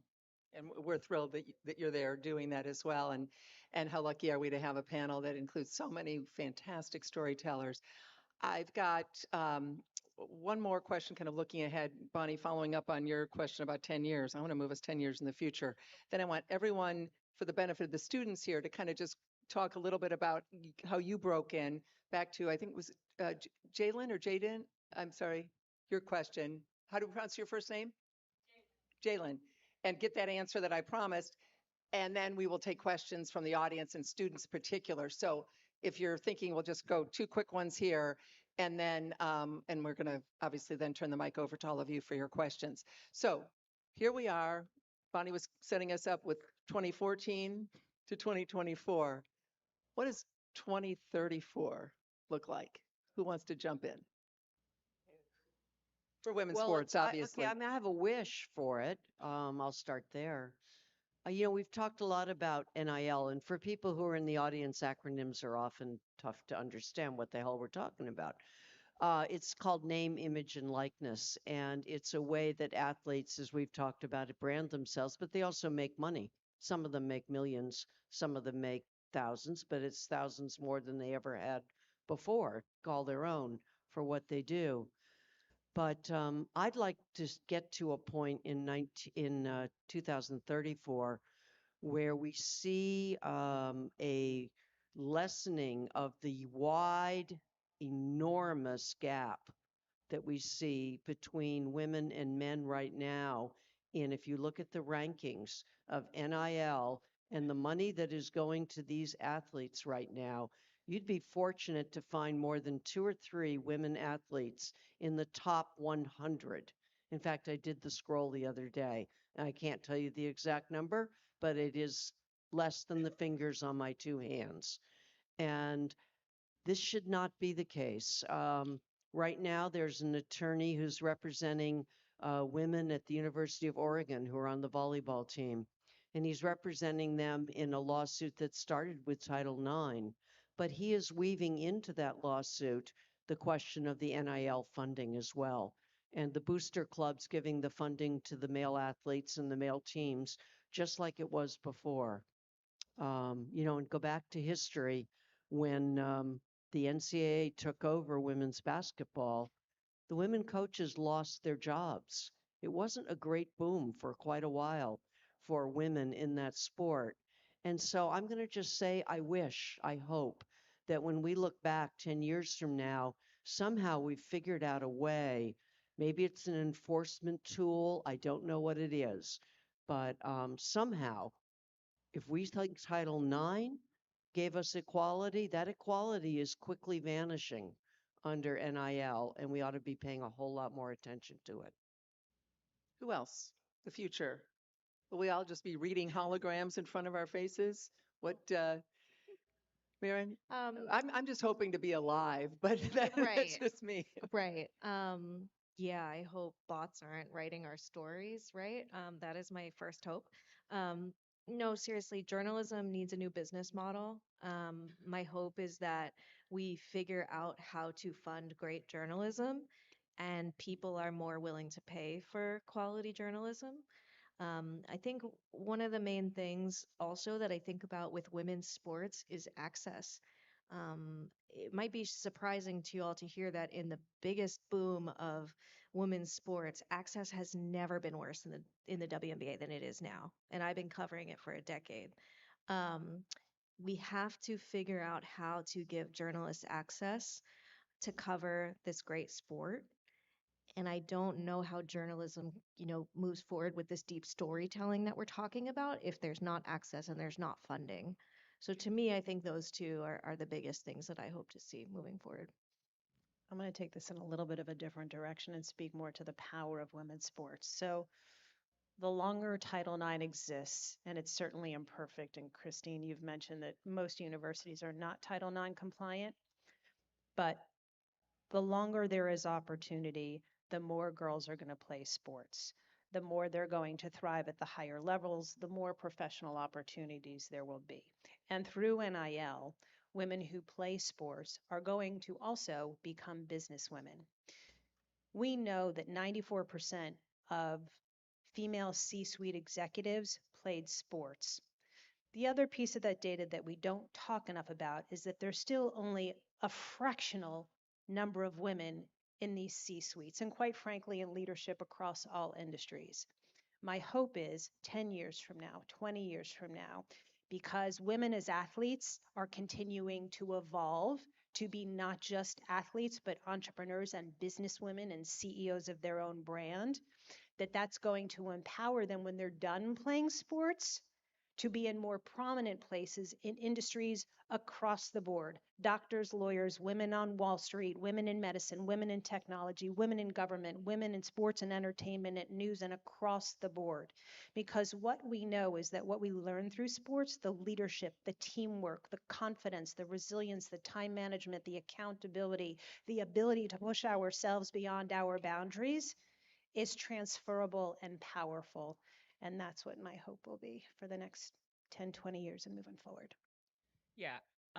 I know we have a problem with women leadership in this country, apparently, but I really hope in 10 years I'm covering at least like 3 female NBA coaches because I think it's beyond time and it's at the point where women are certainly becoming much more common sights in assistant roles and on the sideline and in analytical roles and front office roles, although it's far less common than you might think. But that's what I hope we're covering in 10 years is a plethora of women coaches that everybody somehow wakes up and realizes like Becky Hammon should have like 2 NBA championships by now, maybe.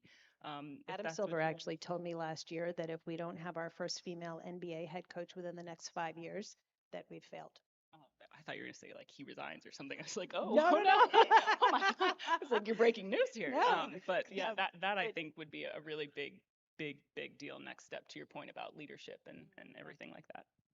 I agree with that. I think opportunity is a word that as I've gone through my career, when I stepped in at ESPN, there were the opportunities for women, not just on air, but all across the board were like this, and they've started to expand. And I think opportunity to get like there are NBA coaches, and you just shake your head like, how do they have jobs? And they get fired, They and keep get getting hired fired and still again, getting jobs. and they get bought out, and there's millions and millions of dollars you're getting paid to sit around after they have failed.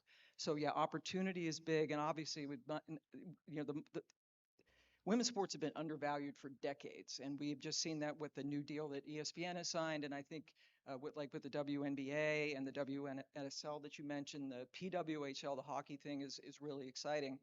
So I hope that finally gets the value that it deserves, and that will raise salaries and rising tides and all that other stuff. So in 10 years, I hope that we will see, as you said, more women in position, and I hope that journalism is still alive and well. I don't know, cable probably won't be in existence. We'll have a lot more streaming, and so that should bring on more opportunities too. But we gotta get rolling. So Mark Hyman, you guys keep a record of this and we'll play it in 10 years. We'll see how we did. Put it in a time capsule. Exactly. Well, yeah, I'll just say that today is the greatest day to be a woman in sports until tomorrow. And the next day, and the next day. And I completely agree, Ava, on the issue of women leadership. But truly, there are so many positives in the midst of the recent negativity that I am, optimistic. Also, I hadn't even thought of this when I asked the question, but 2034, we will have had a Summer Olympics in the United States in Los Angeles in 2028, and we will have just had a Winter Olympics in the United States in Salt Lake City in 2034, which can give a great boon to U.S. athletes and opportunities. And that flag football story, for example, that we're talking about. If the NFL's behind it and the Olympics has had it, watch out, folks. I don't know if you can invest in flag football. I have no idea, but if you can, that might be. That's we're going to hear private equity investing in flag football. That'll be the next thing. But that's if the NFL's behind it for girls and women, which they are big time. What did you say? I mean, is it now like 17 or 18 states that now have it as a high school sport? Watch this space, as they say. But lacrosse, we were talking about earlier, other things as well. So. And then, again, we're going to come to questions, but a quick whip around about how we got started, which is kind of with keeping in mind the idea of your question and how does it work? And I'll just start for me. I had internships, so I totally get the fact that if you don't have internships, and when I was at Northwestern, the Daily Northwestern was my extracurricular activity, right? That was my quote unquote sport. I did intramurals. But so I'm at the Daily Northwestern, and I ended up with 4 internships during my time in college. Those days may or may not be happening now, but the idea of cell phone falling, is the idea that you can create content, that you almost don't have to wait for someone to hire you. I think that's important.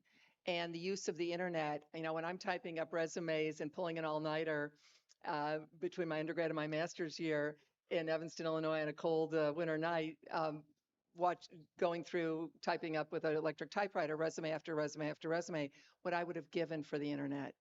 I mean, I was so ready for time travel and just to go and like, come on, and I could just, print these things out and I wouldn't have to go to get a big thick book, the editors and publisher yearbook. Melissa, you remember? Well, maybe Bonnie, I don't know, where you literally would then get the name of the editor and you'd then type it in. If you made a couple mistakes on the typewriter, you had to pull it out and start over. The whiteout thing, whatever, that wasn't working. And then you had to mail all of this stuff, you guys, including all your clippings that you then Xeroxed at the local Kinko's or whatever. So it is so much easier to reach people now and to attach those links. Know that. Even if you are pulling that all-nighter and you're worried about how you're going to get in the business, think of those of us from a different generation who are typing and mailing and big, thick envelopes full of clips to 50 editors who you had no idea if they were still even in the job when you're mailing this off to various newspapers. So, Every student just literally Googled what is whiteout. exactly. Or the erase cartridge, right? You put the cartridge in and you pull that. Truly, you've got it so much better now. So that's my thought. Pam, give us your quick how you got here. Oh gosh. Well, first I went to the University of Maryland. Woohoo! Second generation. Everybody in my family went here, and I worked at WMUC radio, and yes, and it was I was able to do play-by-play, mostly analysis because the men running the radio stations had to do the play-by-play, and but that gave me great experience, and I was able to put together a tape. But I'm old. Graduated in 1984, and not 18, and there were no jobs, quite frankly, out back then. I didn't really. My first job was going back to the point of good old Lewis, Delaware. I got a job in Cambridge, Maryland, and I'd been out of school, gosh, a couple of years. I was the news director for a 1.5-person news division, and I did high school basketball where I lugged the equipment around and you connected to a phone line and did all that. So that your point about just no job is too small. If you're offered a job, especially in this industry, get in, work your butt off. And I lied about having a TV tape, and I said, oh, I don't know, just my dog ate it. I don't know what the story was in Salisbury, Maryland. I made them interview me. I went in and I got the job as a weekend sportscaster, making a whopping $13,000 a year, but it was a way to get started. And then I bounced around and finally didn't get a job at ESPN until I was 36 years old. So, but the opportunities now with the internet and with influencing, and we have someone who works at ESPN, Ari Chambers, who is now full-time with us, and she started out, and she's an influencer, and there's so many more opportunities, and I think that's really exciting. And also everything is on TV or being streamed now. So when I started, I think I might have done 13 women's basketball games a year, and now there's so many. We have so much. There's just so many more opportunities. But just whatever you see, take it. Don't take no for an answer, and just keep going. Ava? I also went to Northwestern and also wrote for the Daily, where that's kind of the advice that I always give students is just like whatever you're interested in, just start doing it. If it's broadcasting, if it's calling games, there is some student publication or blog or something out there. I was never interested in kind of the bigger sports. Like I did not want to cover our football team. I don't like football and they weren't good. And I wanted to cover our women's lacrosse team, which won a lot of national championships, and no one else wanted to do it. So I kind of have always just cover kind of the offbeat, I guess you would say, sports and been more interested in Olympic sports and things like that. But I think I really lucked out in my first boss out of school was Roxana Scott at USA Today. And I cannot tell you guys how important it was to have a woman editor as my first ever newsroom boss, who was just so encouraging and would give me hard edits and kind of never saw me as anything other than a really, hopefully, good reporter. At that time, probably a bad reporter, but someone who could one day maybe be a good reporter. But so yeah, so I would say just write or talk about what you're interested in, and then try to kind of find good people who will help you get to where you want to go. I would say, and I'm really proud of the J School for doing this because I think I've been on the board of visitors for, oh gosh, since 2005. It's been a second. We have done in recent years a much better job of cultivating our alumni network. Find a mentor, number one. Find a mentor because time is your friend. If you have a few years to cultivate a relationship with a mentor, that mentor will go to the ends of the earth to open doors for you, and that really means a lot. If they are established in industry and advocating for you, just know that while there are more platforms than ever in sports, demand will always outweigh supply. You're always going to have to differentiate yourself. You're going to have to work harder, work longer, be patient, hear no a lot. Mentors will be helpful. Number two, and this is particular to broadcast students. I didn't realize it at the time, but in hindsight, it was very beneficial to do both a union and a non-union internship. For our broadcast students, do we know the difference between union and non-union? If you don't, unions tend to be organized in the largest media markets, New York, LA, Philadelphia, Dallas, DC.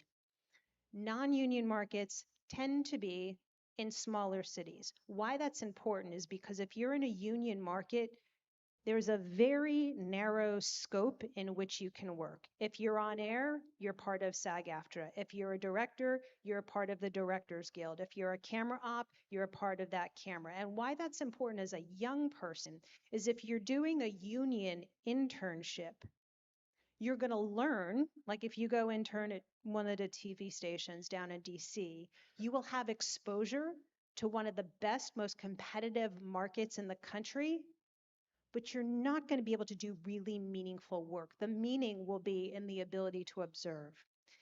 If you're working in a non-union internship, and it's not just specific to cities, like there are cable stations or regional networks that are non-union, where if you play your cards right, if you're aggressive, ambitious, make the right connections, who knows, you might actually be able to do some work that can then land on your resume. So I interned at WRC, the NBC affiliate here, and I made some great friends, but I was never really able to do much other than observe and make friends and now colleagues. But I worked at a government access cable station in Colombia. And what I would do is I would go and I would trail the reporter when I would go out on stories. And then I would make the editor brownies and I would ply him with brownies because then I would go write my own stories and ask him to edit them. And then I would take them to the news director for feedback. At some point, the news director was like, this is ridiculous. We're going to just send you out and go do stories. So I came away from this non-union internship as a reporter, which is virtually unheard of when you're in college and applying for your first job. I essentially had a non-paying job. But what that says to a future employer is, wow, you were really aggressive and you had the ability to do more than most, and we're going to give you this opportunity. So if there's an opportunity to do a non-union and a union internship to give you different perspectives and offer different things you can do, big fan. Baron. Yeah, I mean, I'm amazed at the resources you have here. I mean, like going to Africa as a class and doing journalism is like, I've never heard of, like, I've just never heard of this. I went to a really small school, Occidental College. We didn't even have journalism classes. I was an English major, but I was a basketball player my whole life. I played at Lewis and Clark College before I transferred. And I did not get any of the internships. I didn't get the AWSM internship. I didn't get the Washington Post internship. I didn't get the New York Times internship, LA Times. So what I did was I just started pitching to publications. And I found that instead of just reaching out and cold emailing and saying, hey, can I work for you? They answered me when I said, hey, I have a story for you. Here's how it relates to your audience. Here's the pitch. Here's the access. And that's how I broke in. Started at the Orange County Register.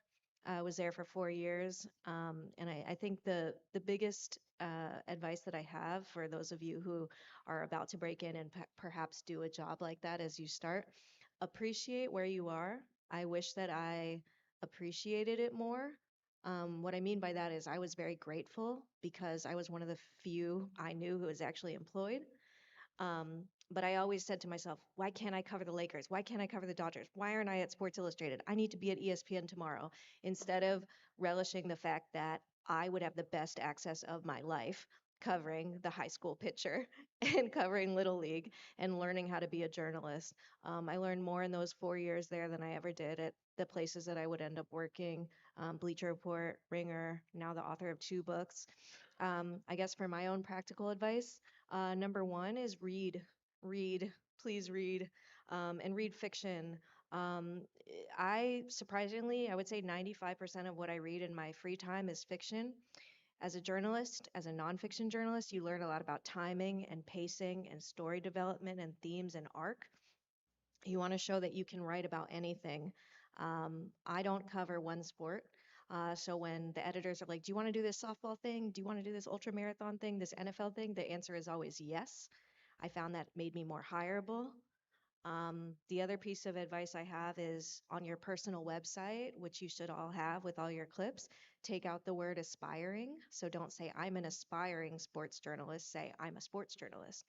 You don't want to do anything that will count you out more than they probably already are. You don't want to show youth or anything. And I think the other thing is if you reach out to somebody whose work you enjoy, tell them very specifically why you enjoy it and what you want to learn from them. Instead of saying, can I pick your brain? Say, I'm working on a feature and I'm struggling with this thing and you do that thing so well and I'd love to learn from you. Do you have a couple minutes?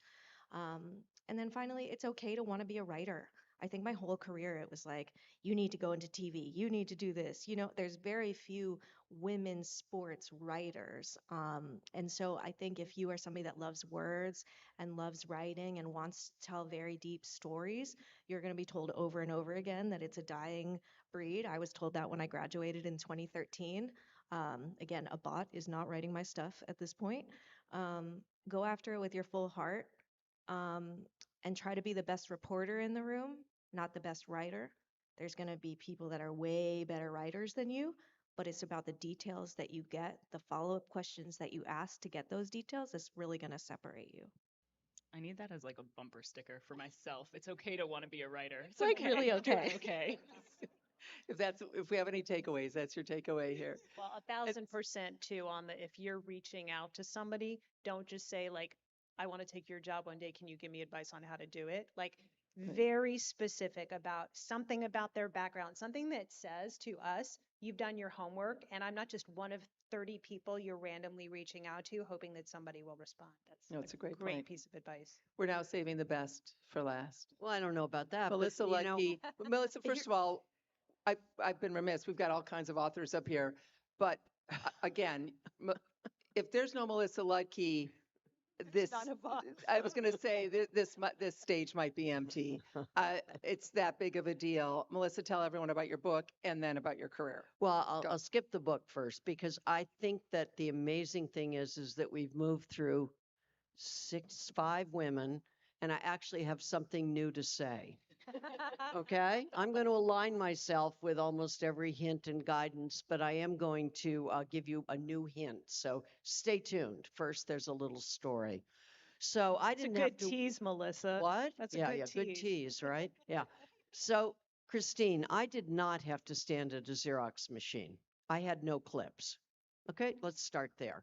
I had no clips. I went to a liberal arts school and I never even worked on a school newspaper. I didn't even work on a yearbook. I had no clip to my name. Okay? So that's a starter. I then one night after I graduated from college, majoring in art history. This is Wellesley. This is the Mona Lisa story from Wellesley College. But you went to Wellesley, yes. The art history major. Mhm. And so I was floundering. I didn't know what to do. And one August evening, I was placed across the dinner table from Frank Gifford. Well, anyone who doesn't know Frank Gifford, he was an ABC sports broadcaster. He had just covered the Munich Olympics the summer before, tragic Olympics, and he had just been named to the trio on the first Monday Night Football crew with ABC's Monday Night Football. So I talked with him for an hour and a half about sports. And when we walked away from the table that night, he said to me words I will never forget. He said, "For a girl, you know a lot about sports." I took that as a great compliment because he followed it up and he said, "Well, when you come to New York, I'll introduce you to people at ABC Sports." Well, it's like I'd never been to New York. I mean, when I come to New York, so 5 weeks later, I came to New York. And he met me and introduced me to everyone there, mostly the men who had the windows looking out across Manhattan. But fortunately, he had to go over to do the local broadcast. And as we were leaving and walking out, he noticed a woman sitting in the windowless office. And her name was Ellie Rieger. She was the only sports producer, sports director at ABC Sports. And he left me with her that day. And Ellie said to me, talk about a mentor, right? Ellie said, "Why don't you hang around another couple days? They've just assigned me to do women in sports as a special because of Title IX. And the week before, Billie Jean King had beat Bobby Riggs in the Battle of the Sexes. Two major events, transformational events." Ellie said, "Stick around." I said, "Absolutely, of course I will." I mean, come on. So I went over. She had an all-women's crew. And the second day that I was in the little studio somewhere in the 50s, my fate was sealed. Billie Jean King walked up those stairs and into that little studio. And because I was new sports, a lot of sports for a girl, and now I could see in front of me this potential and see this woman who epitomized all of it. And so I moved to New York and I moved into an apartment with one of the women I met that day who was the production assistant, and she held the keys to the kingdom. Those keys to the kingdom were the schedule at the beginning of every month, mimeographed on sheets, stapled together, that told me where everything that was happening with ABC Sports was going on. And that meant the layover, the talent would come in for the video that was edited, they would do the audio layovers. So I would go to work as a secretary during the day, and at night I would go over to West 65th Street to where the horse stables used to be and the studios, the little places where they had all their equipment and all the talent would arrive. And I would be sitting in the back of those rooms just soaking in whatever was happening. They got so used to me that the producer would say, "Melissa," they thought I was working for them. And they would say, "We need you to go out to the bar. Howard Cosell's about to come over. He needs 2 martinis. He needs some dry with an all of this." And I had to go over, to the bar in the corner, bring back those. Anyway, so that's what you do. That's what you do. Bottom line is that one of those producers, I didn't have a name for it at the time, but I was networking. And what happened is that one of the producers came to me and said, "I know the guy who interviews those people for the entry-level jobs over at Sports Illustrated. You want a job?" I said, "Well, I can interview." So I went over, did an interview, and I thought it was really a good interview. But, I had no resume. I mean, I worked at Dunkin' Donuts. I mean, I had no clips. I mean, why would he hire me? And he didn't. He typed a letter and sent it to me, and, it arrived at my home. And I put it up next to my mirror every morning so I would see it. And here is where the advice comes in. Christine, you said everyone's so lucky now to have the internet. I think just the opposite. I don't believe that if you work very hard to put your files together and you put your keywords in, you look like everyone else because you're all putting the same keywords in. So how do you distinguish yourself? You never hear back from Indeed. If you submit something by email to someone, you never hear back. You're ghosted. Okay? I wasn't ghosted. And so what happened is that because I would go out on weekends with ABC Sports to wherever they were, I would send a postcard to the person who rejected me. And I'd say, hey, I'm at the US Open right now. You know where I am? I'm up in the 18th broadcast booth with Henry Longhurst. That's where I am. And it wasn't a lie. I was there. I didn't have to tell them that I was basically a runner, for Henry. But that's what I did all summer long. And so the end of that summer, I get a call. He says, can you come back in? I'd like to interview you again. He just lost one of his reporters. You know what? He had a big pile of resumes that looked like the one that you sent in from Kinko's with the everyone looks the same. They were all sports editors at their college newspapers. They all covered this and that. And then he's got some resume that's on his desk with a pile of postcards. How the hell did that get there? So what are you going to do if you have to hire someone? Are you going to look through and spend an entire day reading these clips and reading all the resumes and stuff? Or are you intrigued by this person who's done it? So, okay, now we've finally gotten to my hint. Buy a stamp, for God's sakes. For goodness sakes, buy a stamp. Buy a lot of stamps. And if you want the best stamps around right now, get them of my judge in my case who opened the locker room doors for women because Constance Baker Motley is now on a forever stamp. So buy Constance Baker Motley stamps. And for God's sakes, if you want a job, send a letter. Handwritten is the best to that person.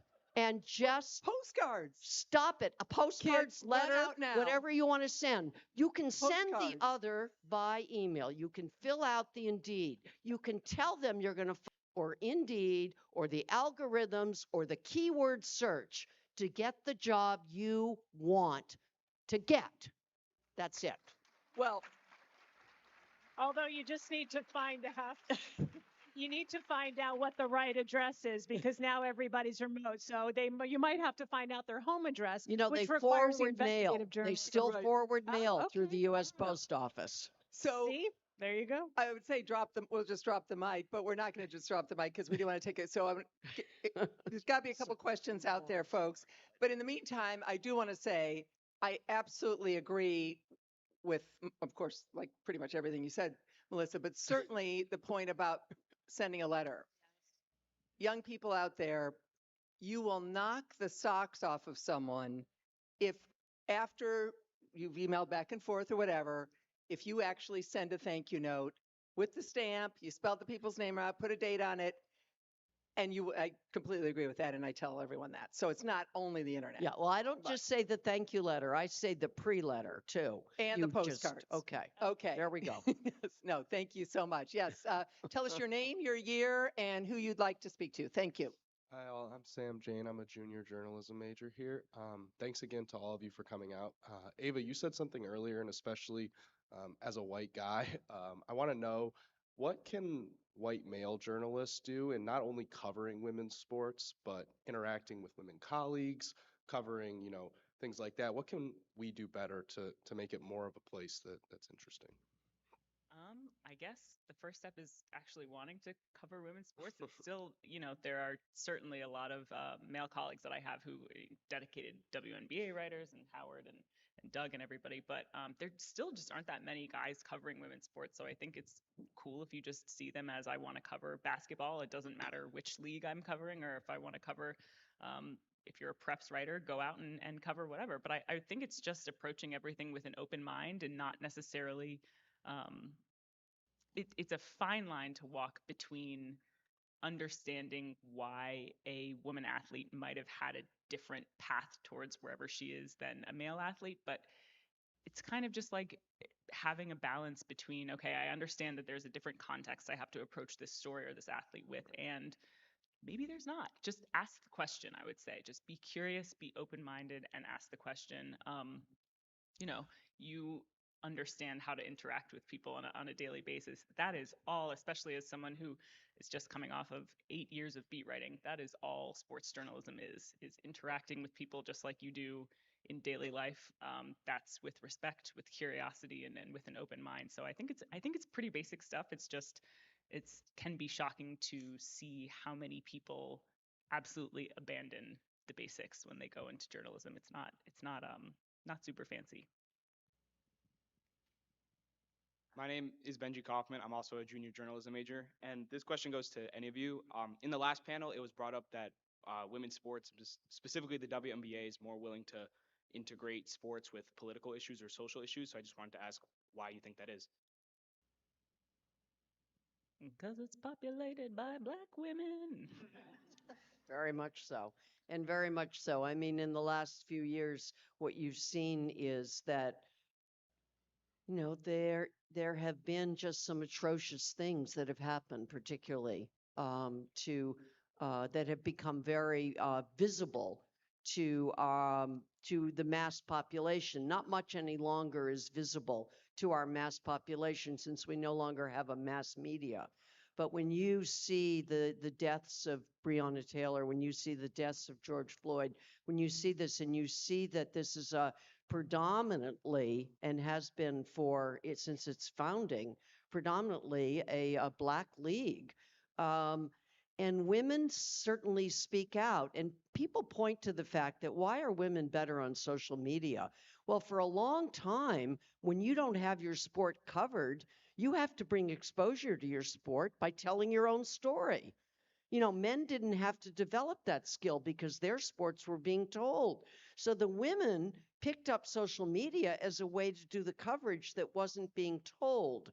So you have people who are very used to putting their opinions out there and their voices out there. They've become more comfortable with doing that. So I think that the social activism follows. Men have been much more reticent about taking a chance with it. Perhaps it was that women have less of a distance to fall because they didn't have as much at stake, perhaps, at that point when this, I don't know, I'm not an expert in it, but from an observation, that's what I've seen, and I'm glad of it.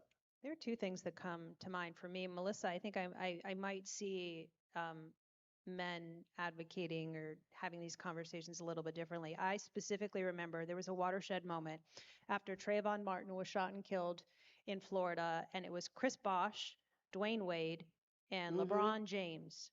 And they did an Instagram post with their hoodies on, and they had basically said enough is enough. And I really felt like that, from a social advocacy standpoint, opened the floodgates.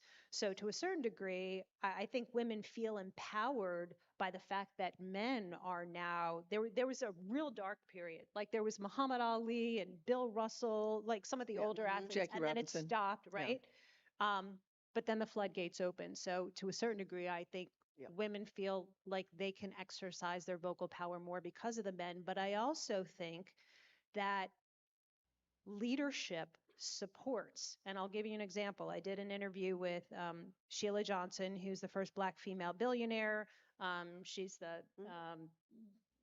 the senior most in the ownership suite for the Washington Mystics, and also has ownership stakes in the Caps and in the Wizards.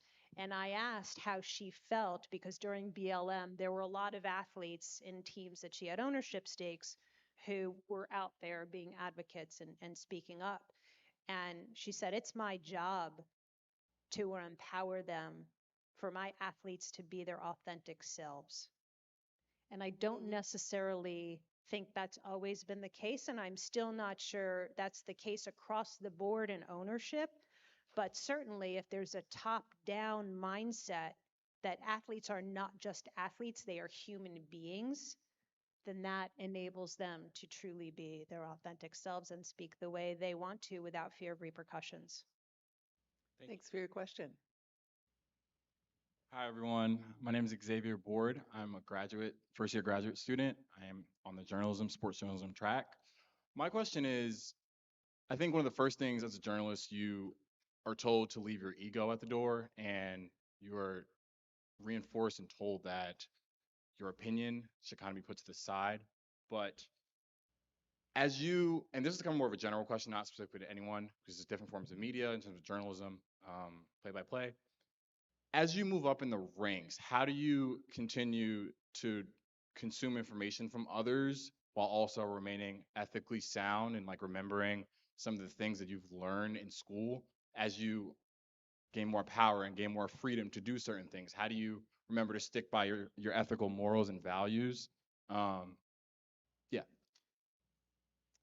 I mean, I lose out on a lot of stories because I'm unwilling to play the game.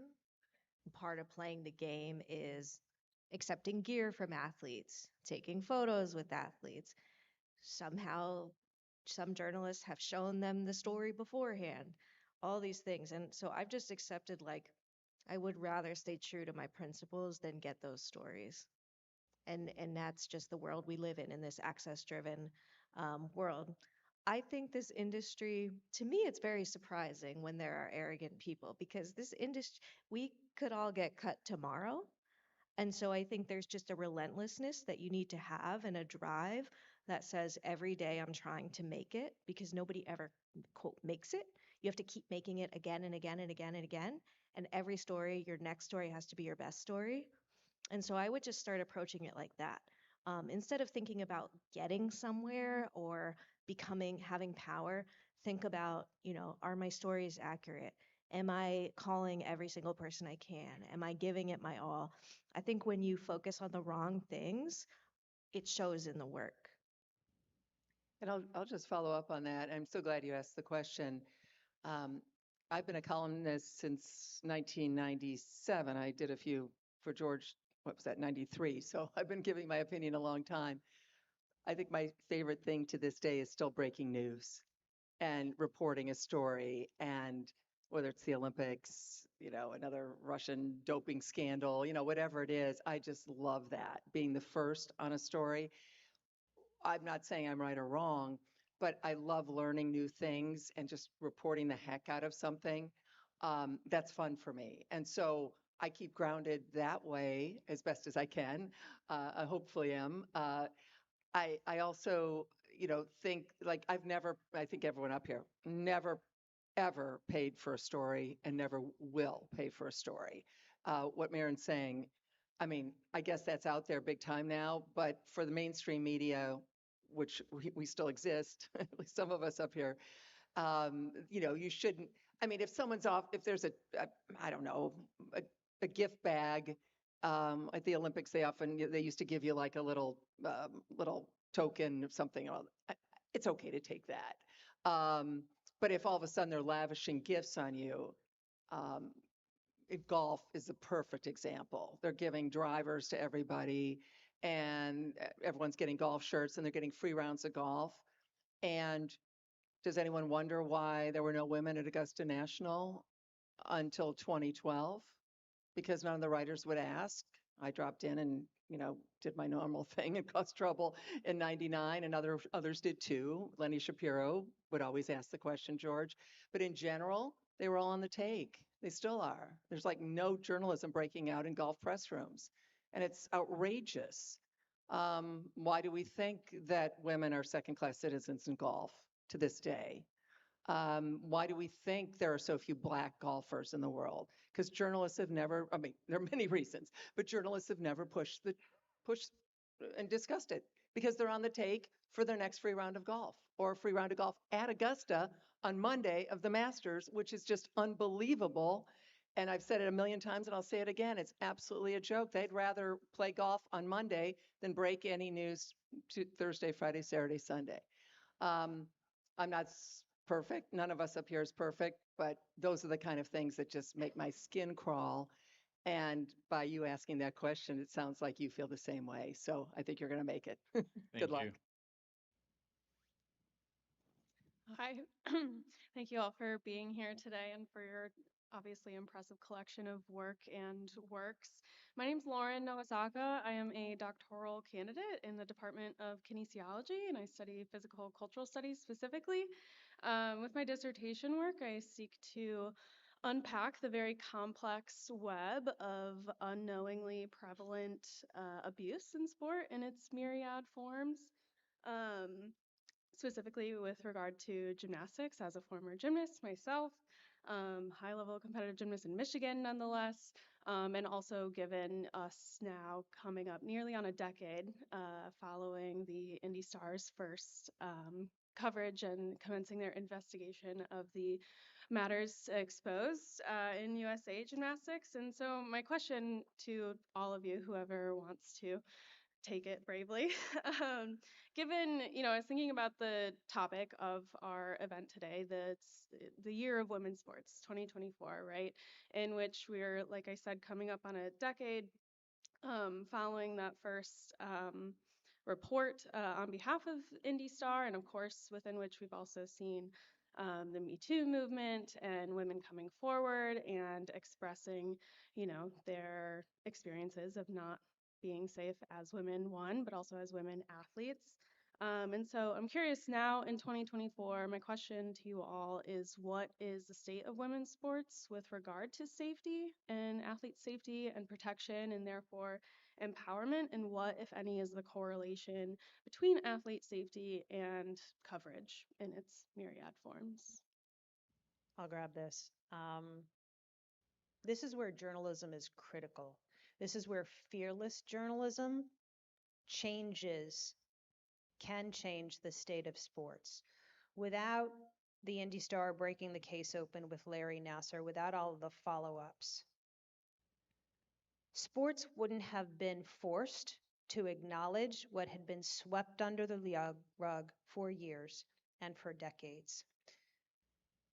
What the reporting did was not only force governing bodies to address and change, but it's also done something critically important when it comes to parenthood.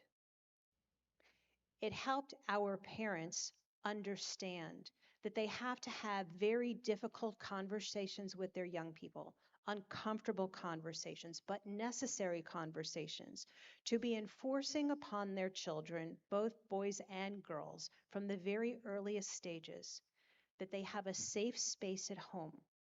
Nothing that feels uncomfortable or weird is off limits. And parents have to be extraordinarily active in having these conversations because, quite frankly, a little boy and a little girl does not know, nor should they know, what sexual abuse is, what it looks like, or how it feels. And I truly believe that starts at home. So I think because of journalism, the doors have blown open and changes needed to be made at the highest level. The critical trickle down effect is that parents are well informed and coaches are more well informed. And hopefully that facilitates more communication between parents and coaches and trainers and doctors to hopefully keep everybody honest and provide a safe environment for our young athletes. And to follow up on that, USA Today, of course, Indy Star, we've done a ton on this, and I've written probably more about sex abuse and figure skating and other things than anything else I've done over the last few years. Safe sport is not perfect. I'm sure you're familiar with it. We can talk more later if you'd like about that. But it does catch people, and there are some major victories. And when you have someone like Ashley Wagner, the figure skater, who came to me and we did an A1 piece, Rox, where, and a video that got 1 million views within a day back in 2019. Almost every victim or survivor I speak with now says because Ashley Wagner came forward, now they're coming forward. And we've talked about Simone Biles and how much we love her on this panel. Obviously, the best known survivor of the worst sex abuse scandal in sports history, without a doubt, of course, the Larry Nassar story. So Simone and Ellie Raceman and so many others going to Congress, continuing to speak out. But it's an important topic. I know that Roxana and others, we'd be happy to talk to you more about it as well. There's also a very interesting psychological piece to this because if you know how trauma works, a lot of times it gets buried. And particularly with like the Jerry Sandusky case, obviously, it's not a girls' matter, it's a sexual abuse with boys, that that reporting triggered a lot of really tough stuff coming up again. There's also a broader conversation about the statute of limitations when it comes to the ability to take legal action for people who have hurt you. And we're not going to go down that road right now, but as you continue to formulate the dissertation, I'm sure you're tackling it from lots of different angles, because certainly there are lots of different angles to tackle. Thank you very much. Hi, my name is Alexa Lewin. I'm a senior journalism major. This is a question for all of you. As journalists, lovers of sports, specifically women's sports, how did it feel seeing the explosion of women's college basketball, especially something that you've been fighting for so long, finally come center stage? Pam, you want to start? Wow.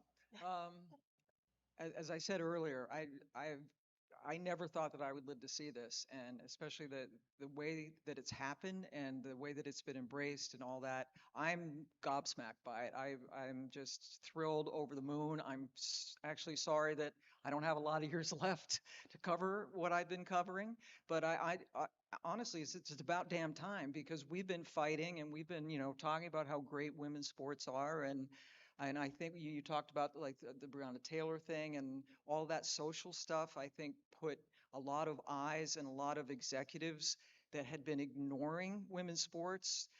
It sort of became a tempest, and then you throw the Caitlin Clark thing in, and it's just a remarkable time. And I think there's been millions, if not billions, of dollars that should have been spent on women's sports. Women buy stuff, women watch sports, and we've been ignored for way too long. So it's just about time, and I'm just really thrilled that I actually am still around to see it. Yeah, I never So, thought I'd live to see yeah, it ever. Go ahead. I just want to give a quick shout out to Sedona Prince, because without Sedona, we could have had a lot of journalism being practiced and a lot of reports being done showing the disparities between the way the NCAA treated women's basketball and the way they treated men's basketball. But Sedona Prince, who was then not even a starting player at the University of Oregon, just noticed, that the weight rooms for the men at the NCAAs had all the weight equipment you could ever want.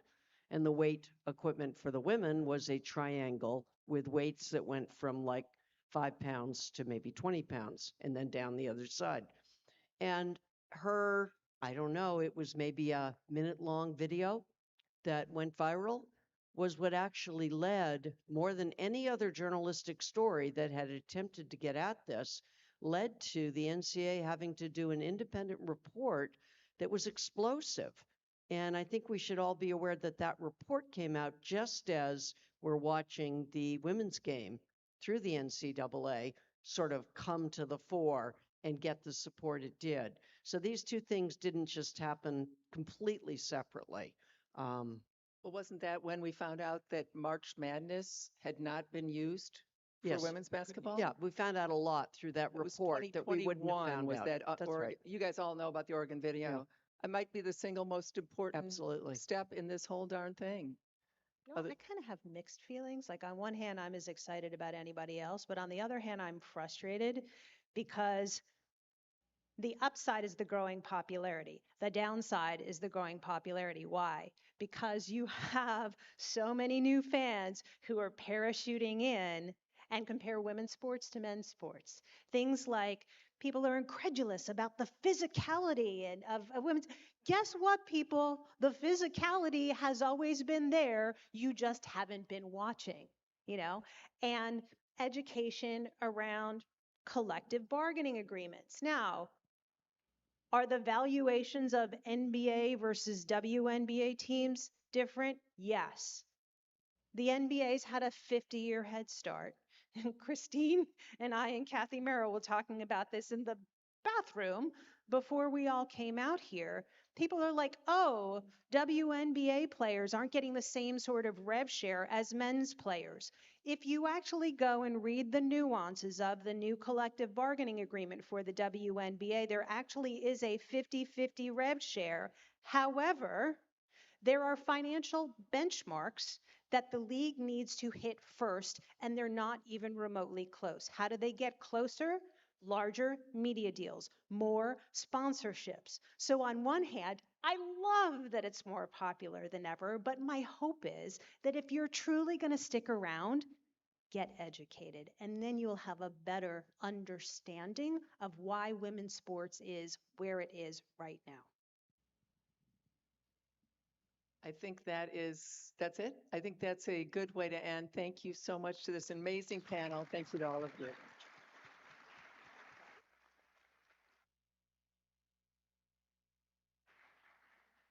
Yes, thank you all for coming. You can exit out the doors over here, and please, we've got food, we've got drinks, help yourself, and we will have books on sale from Mirren and from Melissa, so you should definitely buy those.